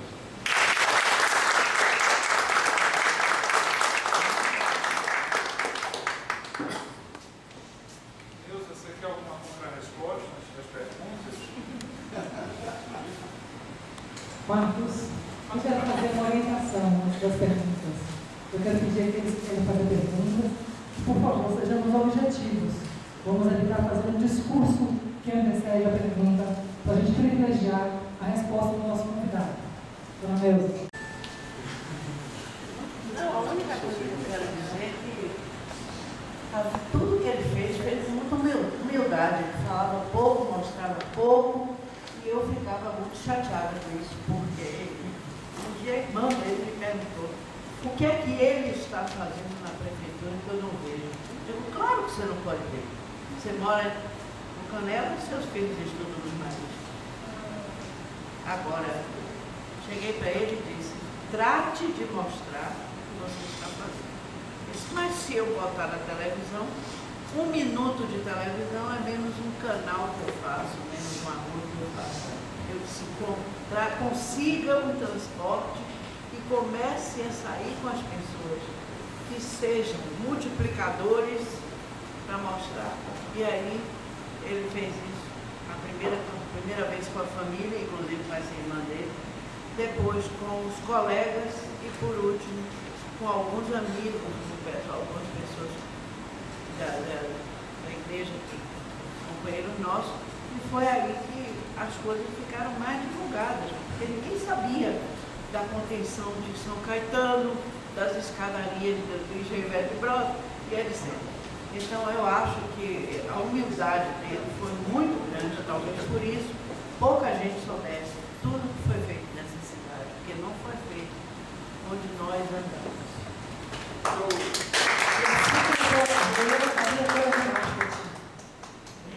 E assim começou a carreira, Dona Neuza, como diretora de marketing. Eu só sou uma grande admiradora. Neuza, você sabe que ao longo desses anos, desses eventos todos, quando nós mandamos o convite, descobrimos imediatamente que tem sempre alguém pronto para fazer algum comentário. Quem mais ganhou isso foi o Luiz Motti. Nós fizemos um evento com o Luiz Motti, ele estava saindo da presidência do grupo gay da Bahia, e eu fiquei assustado pela quantidade de e-mails. Muitas vezes, quando trazemos pessoas políticas, a mesma coisa acontece. Sabe quantos comentários nós recebemos a respeito do seu esposo? Certo. Parabéns, que imagem fantástica. Obrigado. Porque o que dá ibope ainda é falar mal. Quando nós fazemos algo e não ouvimos comentários, tenha sucesso. Tenha certeza, é um sucesso. Nós temos que mudar isso. Eu tenho uma pergunta para começar e vamos ser rápidos, só. E o futuro? Rapaz, eu falo muito, eu me perdi um pouco aqui, porque algumas coisas importantes que eu queria dizer. Uma delas, por exemplo, essa militância minha no nível nacional, eu daqui por Rio Grande, eu vou a Florianópolis, a Curitiba, ao Rio de Janeiro, em seguida eu vou a Caracas. A minha militância, ela ultrapassou o território nacional. Os tribunais de contas têm um sistema, a OACEF, a Organização Latino-Americana das Entidades de Segurança Superior. E eu, desde que cheguei, quis ser logo filiado através do Correio Barbosa, comecei a trabalhar com essas entidades. E trouxe muitos cursos da Bahia. Eu fui a praticamente todos os países, Equador, Peru, Colômbia, Argentina, Uruguai, Paraguai. E fui a Cuba também. Inclusive foi uma experiência incrível, porque eu fui lá fazer uma palestra mais do campo auditorial sobre o problema de risco, como é que você seleciona a seletividade na área auditorial. Eles tinham feito um projeto de turismo. E alguém lá, que conhecia de turismo, falou da minha experiência de turismo e pediu que eu fizesse, então, cada um que tinha alguma experiência auditorial em uma área que ajudasse. E aí me chamaram para eu dar uma colaboração na área de turismo. E eu passei 2 ou 3 dias trabalhando, visitando os hotéis lá e dando sugestões, e terminou sendo bem sucedido. A outra, para os países de língua portuguesa. Eu tive a honra, o privilégio de Angola, passar uma semana em Angola. Fui convidado uma segunda vez, eles são tão desorganizados que eu sendo convidado, ia na TAC da primeira vez, fui na TAC por uma certa jornada, e eu não fui quando tinha caído aquele avião da TAG, das Forças Aéreas Angolanas, e eu aí cheguei, liguei no aeroporto com o presidente do tribunal, ele ligou para o Ministério e mesmo assim não me deram visto, eu tive que voltar na mesma noite para Salvador. Mas eu trouxe equipes de Angola para cá, ser treinada, já vieram 2 equipes, vieram de Moçambique, e eu tive agora, eu me fim de maio, início de junho, como convidado do Tribunal de Contas de Portugal, que hoje o presidente da Eurosai, que é o sistema europeu, nós temos a OACEF aqui, e então, várias hipóteses, citando essa, porque senão ia detalhar, uma delas é de continuar trabalhando nisso. Chegou a ser cogitado, eu, por exemplo, poderia estar daqui alguns meses, no próximo ano, fazendo alguma tarefa lá em Angola, a própria área do Banco Mundial, sabe, tem um apoio lá, nós temos um colega de Pernambuco, Carlos Fabrício, que hoje está em Costa Rica, que gostaria de ter colaborações lá. Então, um tipo de exemplo. Dentro do Brasil também, em relação a essas instituições, por exemplo, esse trabalho na área de contabilidade pública, ele vai se encerrar só dentro dos tribunais. A relação com o Banco Mundial, o próprio Banco Mundial começa pelas experiências a se interessar. Há um campo aberto, mas há outras coisas. Você me pediu para ser breve, mas eu vou falar de uma coisa. Eu falei aqui em Antônio Ferreira Paim, e eu disse que voltaria a falar, que é o filósofo de Santos. O Antônio Ferreira Paim criou, junto com Vivaldo Costa Lima, antropólogo, um centro de documentação do pensamento brasileiro. E aí, 12 intelectuais, 2 fenômenos de cultura, e precisava de um sargento, precisava de um cabo lá. E eu fui o articulador disso, importando essa instituição. Consegui, doutor Leonardo, uma casa no Pino Rio, que era linda de morrer. Quando houve a exclusão do Pino Rio, o turista não queria sair lá de dentro, porque a casa era ótima, tinha livro para todos, mas começaram até a roubar dinheiro, perder coisas que as pessoas não podiam trabalhar. O organismo tinha uma outra ideia. Eu trouxe aqui uma parte, depois eu vou mostrar, algumas publicações dessa área. Nós catalogamos o pensamento brasileiro na área, começamos na área de antropologia para Vivaldo e na área de filosofia para Antônio Paim. Então, eu queria dizer isso a Marcelo Belo, governador de Sergipe, e os trabalhos que nós fizemos com o Tobias Cordeiro e outros personagens de Sergipe, a professora Guilherme Herbert de Castro e o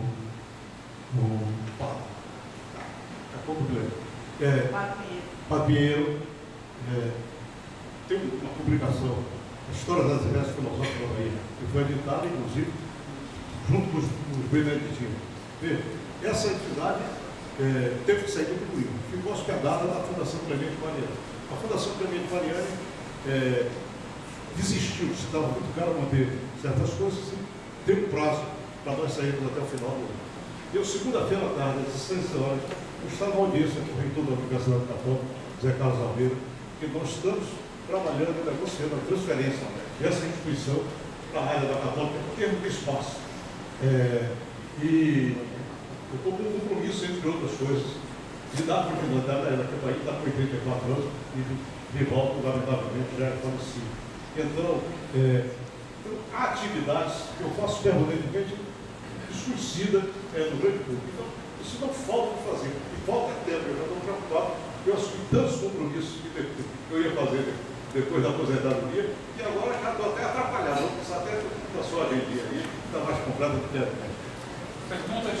Marcos, nós temos 4 inscritos. A minha sugestão é que eu vou encerrar. Todas as perguntas sejam feitas e aí ele responde de uma única vez. Nós temos aqui Galindo, está tirando a inscrição. Você quer anotar alguma coisa, Bruno? Se precisar, só para vocês puxarem. Bom, tem também que se apresentar pela TV e depende. Para Neuza Taberaba e Manuel, eu sou Zé Maria.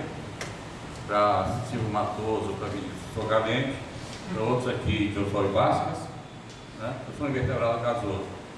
Mas, Manuel, você sempre foi uma figura estranha no modelo político do Brasil. Cada vez mais você se torna uma figura estranha para esse modelo político que nós temos hoje. Nós estamos numa capital onde você foi prefeito. Ela é a 3ª maior do Brasil. É a penúltima em renda per capita em linha decrescente. Está se segurando um pouco pela construção civil, que emprega rápido e se emprega mais rápido. Salvador é uma cidade que tem condições de sustentabilidade, ela tem condições do prefeito geri-la sem precisar de uma interligação muito forte com o governo estadual e federal. Sim, eu diria a vocês, sem dúvida, e quero também afirmar que, sim, é verdadeiro que esses grupos que nós temos são muito negativos. Agora, eu me lembro de uma discussão recente, tem uma entrevista do Gilberto Gil na Revista Muito, e Gil dizia, com relação ao metrô, entre outras coisas, ele dizia assim, a classe média também não está interessada. Eu acho que ele tem razão. Eu estou dizendo isso que Gil disse. Aquela história, sem dizer coisas importantes, sendo importante. O que é que há na realidade? Eu já no programa de rádio, o Livia saía um índice do Passaí. O índice não pôde ir. E aí, Passaí ficou aquele negócio feito com patrismo, com os amigos e tal. E no dia o pessoal da rádio estava querendo a bola da vez, que eu bater dele era do prefeito. Eu disse, olha, tudo bem. O prefeito tem muita culpa, que vamos aqui. Esse é um problema da Bahia.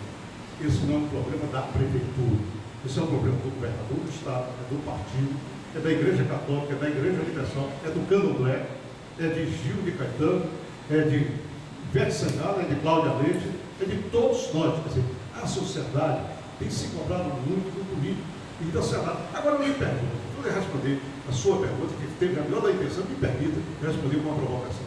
Por que essa cidade elegeu Fernando José, quando você tinha essa figura extraordinária de Vigil da Sociedade? Quem é culpado foi Fernando José ou a cidade? Fomos todos nós. Mais perguntas? Só acrescentando alguma coisa, eu acho que sim. Eu acho que o prefeito pode governar Salvador. Ele tem condições de governabilidade. E apenas eu vou dar um exemplo que foi pessoal.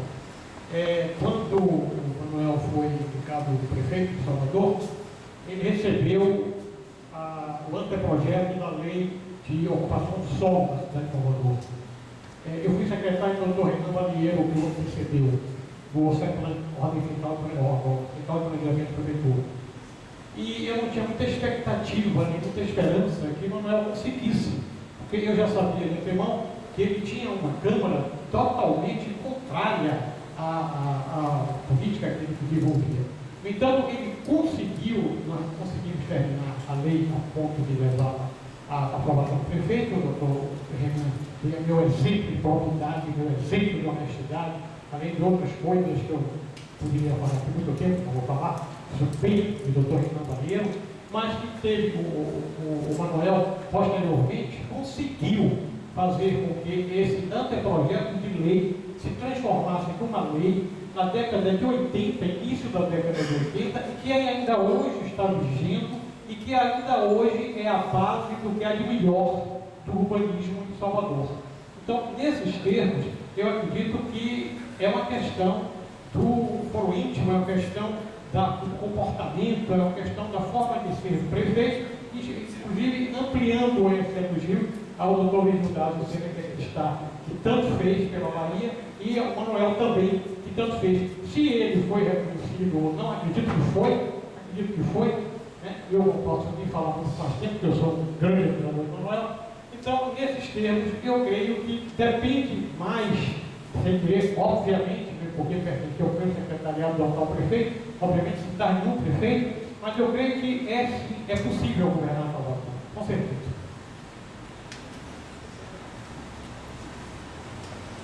Eduardo Gilles, da Câmara Portuguesa de Comércio. A minha pergunta é a seguinte: a sua opinião sobre esse momento econômico e político que a Bahia e Salvador estão vivendo hoje? Se quiser dar a resposta em notas, não tem problema, tá? Mas não tem cortar. Basicamente, eu diria o seguinte: o caso específico de Salvador é um pouco mais difícil, porque, historicamente, Salvador dá um exemplo mais fácil, mais didático, para todos entenderem. Das grandes capitais brasileiras, Salvador tem a pior estrutura da área de saúde. E aí o que acontece? No Rio de Janeiro, tinha sido capital de São Paulo pela força econômica. Mas se você chegar em Belo Horizonte, por exemplo, você tem a rede municipal de hospitais, a rede municipal de saúde, é muito mais eficiente do que a rede estadual. Então, evidentemente, que o fato de ser uma cidade dormitório, que a renda está fora, a renda per capita de Camaçari, de São Francisco, mas é muito maior do que a de Salvador, nós temos um problema. Agora, eu diria que, com relação à Bahia, nós temos estado numa situação hoje com muito boas perspectivas. Os projetos que existem, desenvolvimento da área, e coisas que nós desconhecemos. Ontem de manhã eu estava no encontro, o 7º encontro da Economia Baiana, estava conversando com o secretário da Agricultura, e ele me citou um exemplo que eu fiquei surpreso.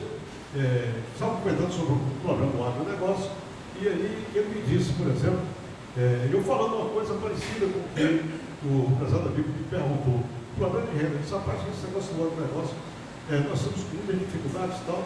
Ele disse, realmente nós temos uma situação peculiar, que é o fato, por exemplo, a Bahia, se me engano, é o 3º rebanho governo do Brasil. No entanto, nós somos o 23º em termos de renda. No entanto, nós temos a discussão do leite. Eu estava falando da fazenda de um sobrinho meu cunhado e meu sobrinho Ricardo, porque eu estava com a fazenda aqui, a Velha Rodrigues, a gente lá em Portugal conhecia a fazenda dos meus primos lá do leite, que é muito mais avançada do que a de vocês, que é uma fazenda de pobre, não é médico, não é de universidade, não é de gente rica, mas tem uma produtividade maior. Eles tem uma fazenda em Nova Zelândia, em Jaborandi. Eles rapaz, eu tive 4 votos em Jaborandi. O político lembra assim do detalhe, 4 votos em Jaborandi. Pois é, hoje tem uma indústria leiteira da Nova Zelândia que tem a maior produtividade de leite não da Bahia, está entre as maiores do mundo. Então você tem coisas que é o problema, você sabe agora o que é que está acontecendo nesse momento. Você diz assim, a empresa, o capital estrangeiro, poderia comprar terra, sim, desde quando vinculado a um determinado projeto, e que você tem que fiscalizar. Tem o controle, tem o planejamento, tem a gestão. Você não tem gestão, não tem controle, tem o planejamento, você não faz isso. Você tem projetos, há dezenas aí. Hoje, um dos problemas da crise internacional é que o capital na Europa não tem onde ser aplicado. A China vai lá e diz, eu vou comprar o mundo, mas eu quero ser tratado de outra forma. Então, eu diria, da minha ótica, a posição da Bahia é uma posição, eu diria, de boas expectativas. Eu tenho muita dúvida disso. Boas expectativas. A posição de Salvador me preocupa, porque até a forma que está sendo conduzido politicamente o processo sucessório me causa profundas apreensões. Obrigado. Mais alguma pergunta? Boa tarde. No meu caso, parabenizar primeiramente pela história de vida, né? Principalmente na primeira etapa, né, de sua mãe, porque ali você não tem só uma história de logística, mas eu acho, tenho certeza que não foi a primeira, com uma aprendizado que o amor é capaz de fazer tudo para se atingir um alvo, né? Então, eu queria perguntar da sua experimentação profissional nas esferas de iniciativa política, privada, poder legislativo e poder executivo, qual delas te deu condições para que você atingisse o maior número de resultados e por quê? É difícil, são coisas bastante. Deixa eu chegar aqui e perguntar, você gosta mais de puloso, gordinho como eu, você perguntar, você gosta mais de caruru, batapá, feijoada, ou escaldada. Então, veja bem, eu diria que foram experiências diferentes. Claro que a mais alegre, a mais festiva, e que talvez, vamos assim, a minha interferência pessoal, nenhuma outra, o meu comportamento foi decisivo. Sem falsa conversa, eu acho até que nunca tive um reconhecimento compatível com tudo isso aí. Mas o que existe no turismo da Bahia hoje, e mesmo no turismo brasileiro, no Nordeste, a questão do financiamento e infraestrutura. A posição da Sudeste do Banco do Nordeste dependeu muito de mim. Eu não fiz isso por ser gênero, nada. A experiência que eu tive, eu digo, transfiro esse mérito para Paulo Almeida, porque aprendi muito com ele e com a equipe. A equipe dele tinha um rapaz chamado Alexandre de Juquite, que era um chefe do Estado aqui do Brasil, que era um profundo pensador, que era muito mais operacional. Mas com ele eu aprendi muito. Então, essa foi uma coisa significativa. O segundo modelo, veja que são coisas diferentes. O segundo modelo, a Secretaria dos Comércios, foi a diversificação. Eu tive que falar aqui muito rápido, mas eu fui homenageado, Haroldo sabe disso, pelo lojista, eu tenho uma nova Fenícia de Ouro, é uma homenagem, porque ele dizia que era o único secretário que falava no comércio, e o outro falava. E eu falava e discutia o comércio. Eu fiz uma das viagens dos Estados Unidos para tratar turismo. Nós fizemos uma semana na Bahia, em Nova York, e levamos o Pelé. Eu sempre fui muito ousado, viu? Parecido com você, por isso que nós nos entendemos tanto. Tá? E a coisa relacional, por exemplo, na área do turismo, para mim foi fundamental. Convencer Jorge Amado, ele levou algum tempo para que o turismo não ia prejudicar a cultura, mas que a cultura nossa não sobrevivesse ao turismo. E ele foi uma das maiores conquistas que eu tive ao longo do tempo de ter e privada a intimidade na casa de Jorge Amado, com o Zé, com os filhos, em função dessa história de levá-los todos a Portugal, etc. Então, foram momentos assim fascinantes. A Secretaria me permitiu isso. A metalúrgica do pobre, os projetos petroquímicos, tudo isso foram momentos. Eu me lembro que de dois momentos que eu penso na história história militar e tudo mais, eu confesso minha admiração pessoal por certos aspectos da personalidade de Geisel, enquanto administrador, presidente da Petrobras, como nome da Petroquímica. E eu tive duas oportunidades. Uma eu sugeri, uma vez que a Nestlé se implantasse em Itabuna. Aí disseram, você está maluco, rapaz? Aí brigou todo mundo, Orlando Moscoso, brigou comigo, João Aguilar, todo mundo queria. Eles disseram, a bacia leiteira da Itabuna. Por que tiver uma crise do cacau, nós vamos aproveitar porque está ajuda a Colômbia, está pertinho, etc. Está no raio de 200 quilômetros. E aí vetaram um projeto nosso dele, que era da Nestlé. E o governador disse assim, sabe, eu não vou defender isso não. Mas você quer ir? Geisel tem simpatia por você, você quer ir defender esse projeto lá no Geisel? Eu vou. Depois não deu certo, quer dizer, não era a dimensão que eles queriam. Mas chegou a ser implantada a funcionar por cerca de uma década, a Nestlé lá. E a segunda, um dia nós estávamos indo para o Polo Petroquímico e vamos se discutir no 15. E aí, não estava normalmente o segurança, estava o motorista, o carro de segurança aqui na frente, outro atrás, a CM e Geisel lá atrás, e eu na frente. Em algum momento eu percebi pelo retrovisor que o presidente, ele já tinha deixado de ser presidente, tinha feito um gesto, um estranho aqui. E aí, Antônio Carlos, então, esse projeto da Norquesa, onde ela está participando, presidente, o senhor já teve muita experiência, ele é uma pessoa confiável, fica tranquilo. São experiências, fatos que a gente se esquece. Agora, já a prefeitura foi diferente.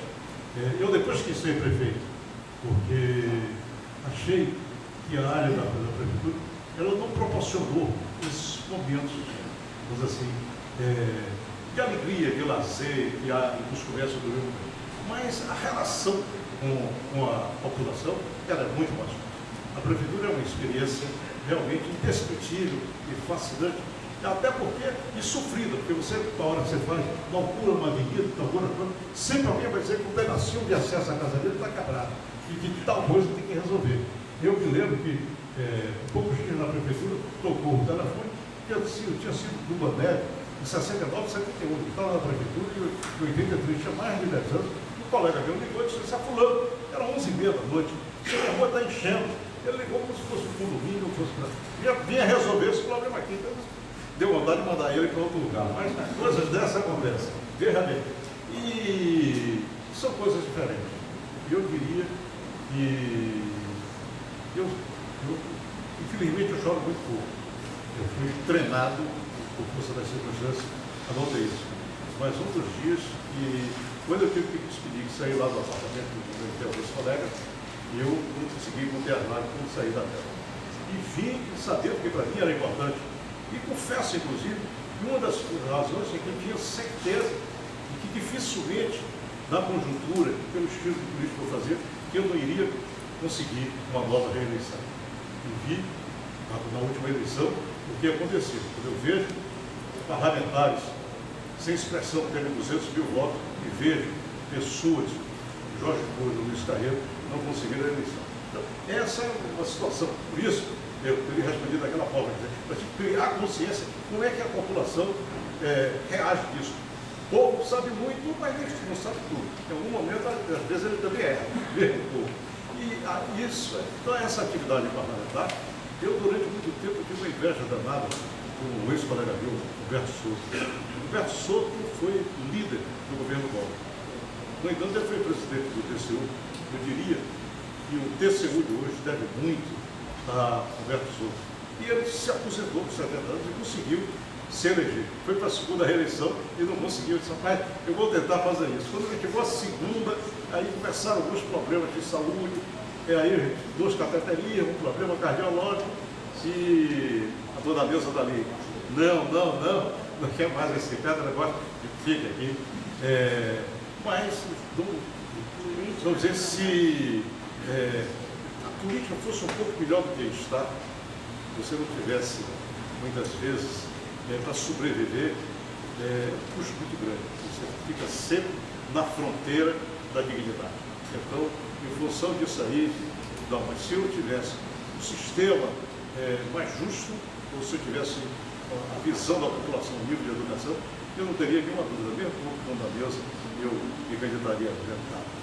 Senhores, Muito obrigado. Só um segundo. Bom, gente, eu quero mostrar a vocês, porque a gente fala às vezes, aparece algumas publicações do Centro da Comunicação Brasileira sobre Miguel Reale, Silvio Romero, Jacques Figueiredo, o peso que perdeu o Brasil.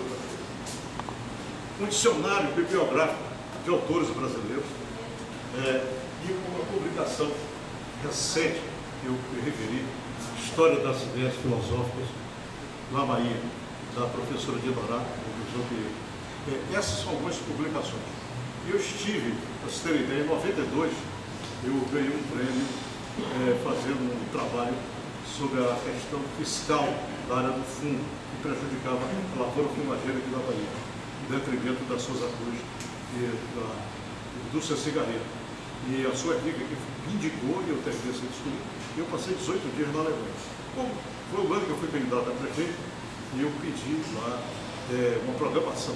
Aí veio lá, em Frankfurt, me levaram para a sessão da Câmara. A discussão, sabe qual era?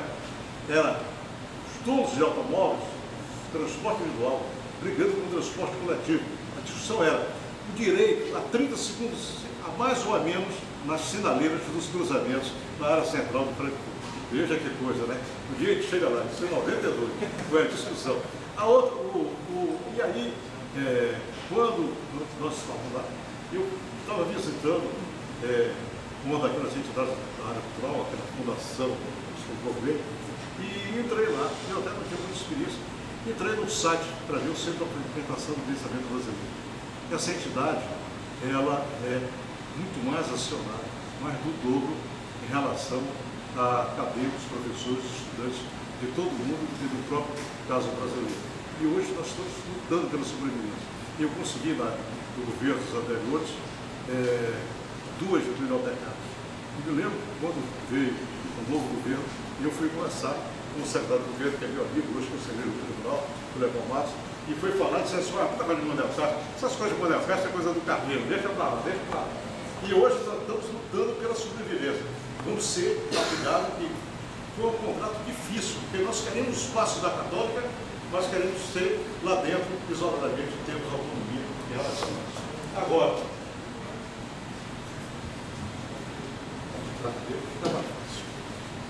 essa foi uma publicação que nós fizemos dentro de um seminário. Aqui. 20 anos de experiência em auditoria de projetos cofinanciados pelo Banco Mundial. O Banco Mundial ia financiar isso. Foi na época que houve aqueles episódios aí que envolveram, na época, o colega presidente. E eu fui lá e eles disseram que não ia fazer mais, isso eu faço. E aí perguntei ao cara do Banco Mundial aí, que os caras respeitaram. Se na hora que o presidente do Mundial teve um problema no matrimonial, tentou o trabalho com você, não, então, o inferno, eu estou afirmando aqui que o presidente é uma pessoa honesta que o caso da população. Aqui é o resumo do projeto de Equidade, Controle Social e Governança da Gestão Política, feito pelo governo do Reino Unido.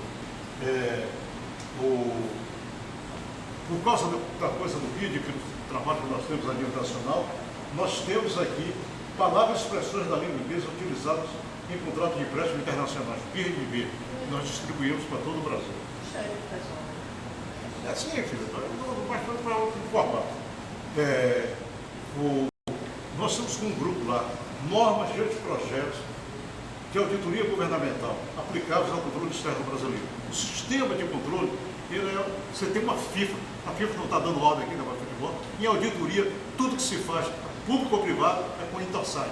E a Intosai é dita as normas. E as normas delas, vocês imaginem, plantar as normas delas e Coronel João sai procurando. É muito complicado. E a gente está tentando fazer isso em todo o Brasil. Outro trabalho que já era do tribunal, apenas eu intensifiquei isso, diretrizes para a aplicação de normas de auditoria operacional. Isso é a tradução da Intosai. Nós temos uma equipe de auditores que são especialistas. Isso aí, agora, nós temos, todos os países portugueses são beneficiados com esse tipo de publicação que nós fazemos. O CRM perdeu, mas muita gente diz, o que se faz no tribunal? Não faz nada. O tribunal tem um marketing muito limpo e é preciso que se coloque isso aí. A tradução do Código de Ética e norma de auditoria da Intosai. Isso não adianta, eu digo, sinceramente, parece um negócio assim de camelô, mas me permito, porque eu tenho certeza que se eu não tivesse mostrando isso aqui, que muitos de vocês não iam acreditar. Isso não é um bom conversador, mas isso não existe. Existe sim. Aqui são alguns projetos resultantes dessa questão do quê? A avaliação da infraestrutura e equipamentos habitacionais, pró-moradia.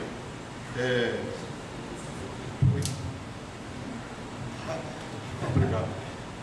A avaliação da operação da unidade de atendimento ao cidadão, o SAC. Avaliação do programa ambiental na Bahia de Todos os Santos. Avaliação do projeto Mais Vida, compromisso, complementação alimentar. Avaliação do programa Cabra Forte. São alguns exemplares do trabalho que nós realizamos. Esse, um dos encontros técnicos do Sistema de Tribunal de Contas do Brasil, feito em 2005. Esse aqui é bem misturado.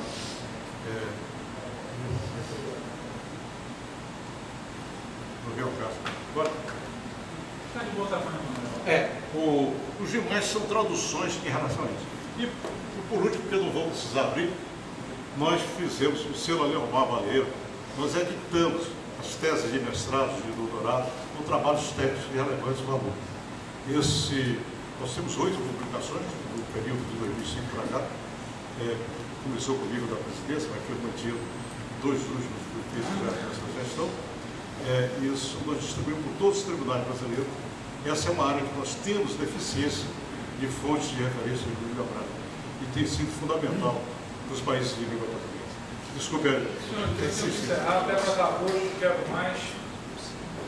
Obrigado pela presença, pelos estilos de alimentos. Eu me antecipo dizendo que o lanchinho da próxima semana nós vamos fazer na Livraria Cultura sobre o tema talvez mais importante de todos os lanchinhos que nós já fizemos. Então, os maiores, se não o maior especialista na Bahia sobre drogas, chama Antônio Médici. Estão avisados, será na Livraria Cultura. Neuza, muito obrigado pela presença e pelas lágrimas. Iracema, eu vou concluir pegando o gancho da sua pergunta. Seja em qualquer segmento, parabéns pela seriedade, pela garra, pelo exemplo que você se torna cada vez mais para todos nós. Uma salva de palmas.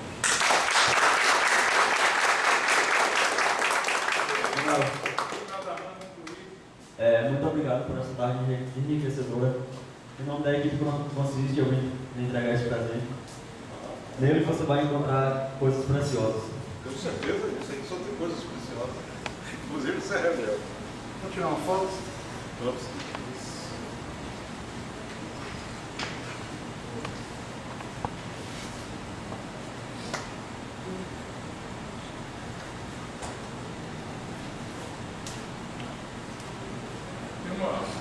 Do outro lado tem uma orelha. Tira. Aqui.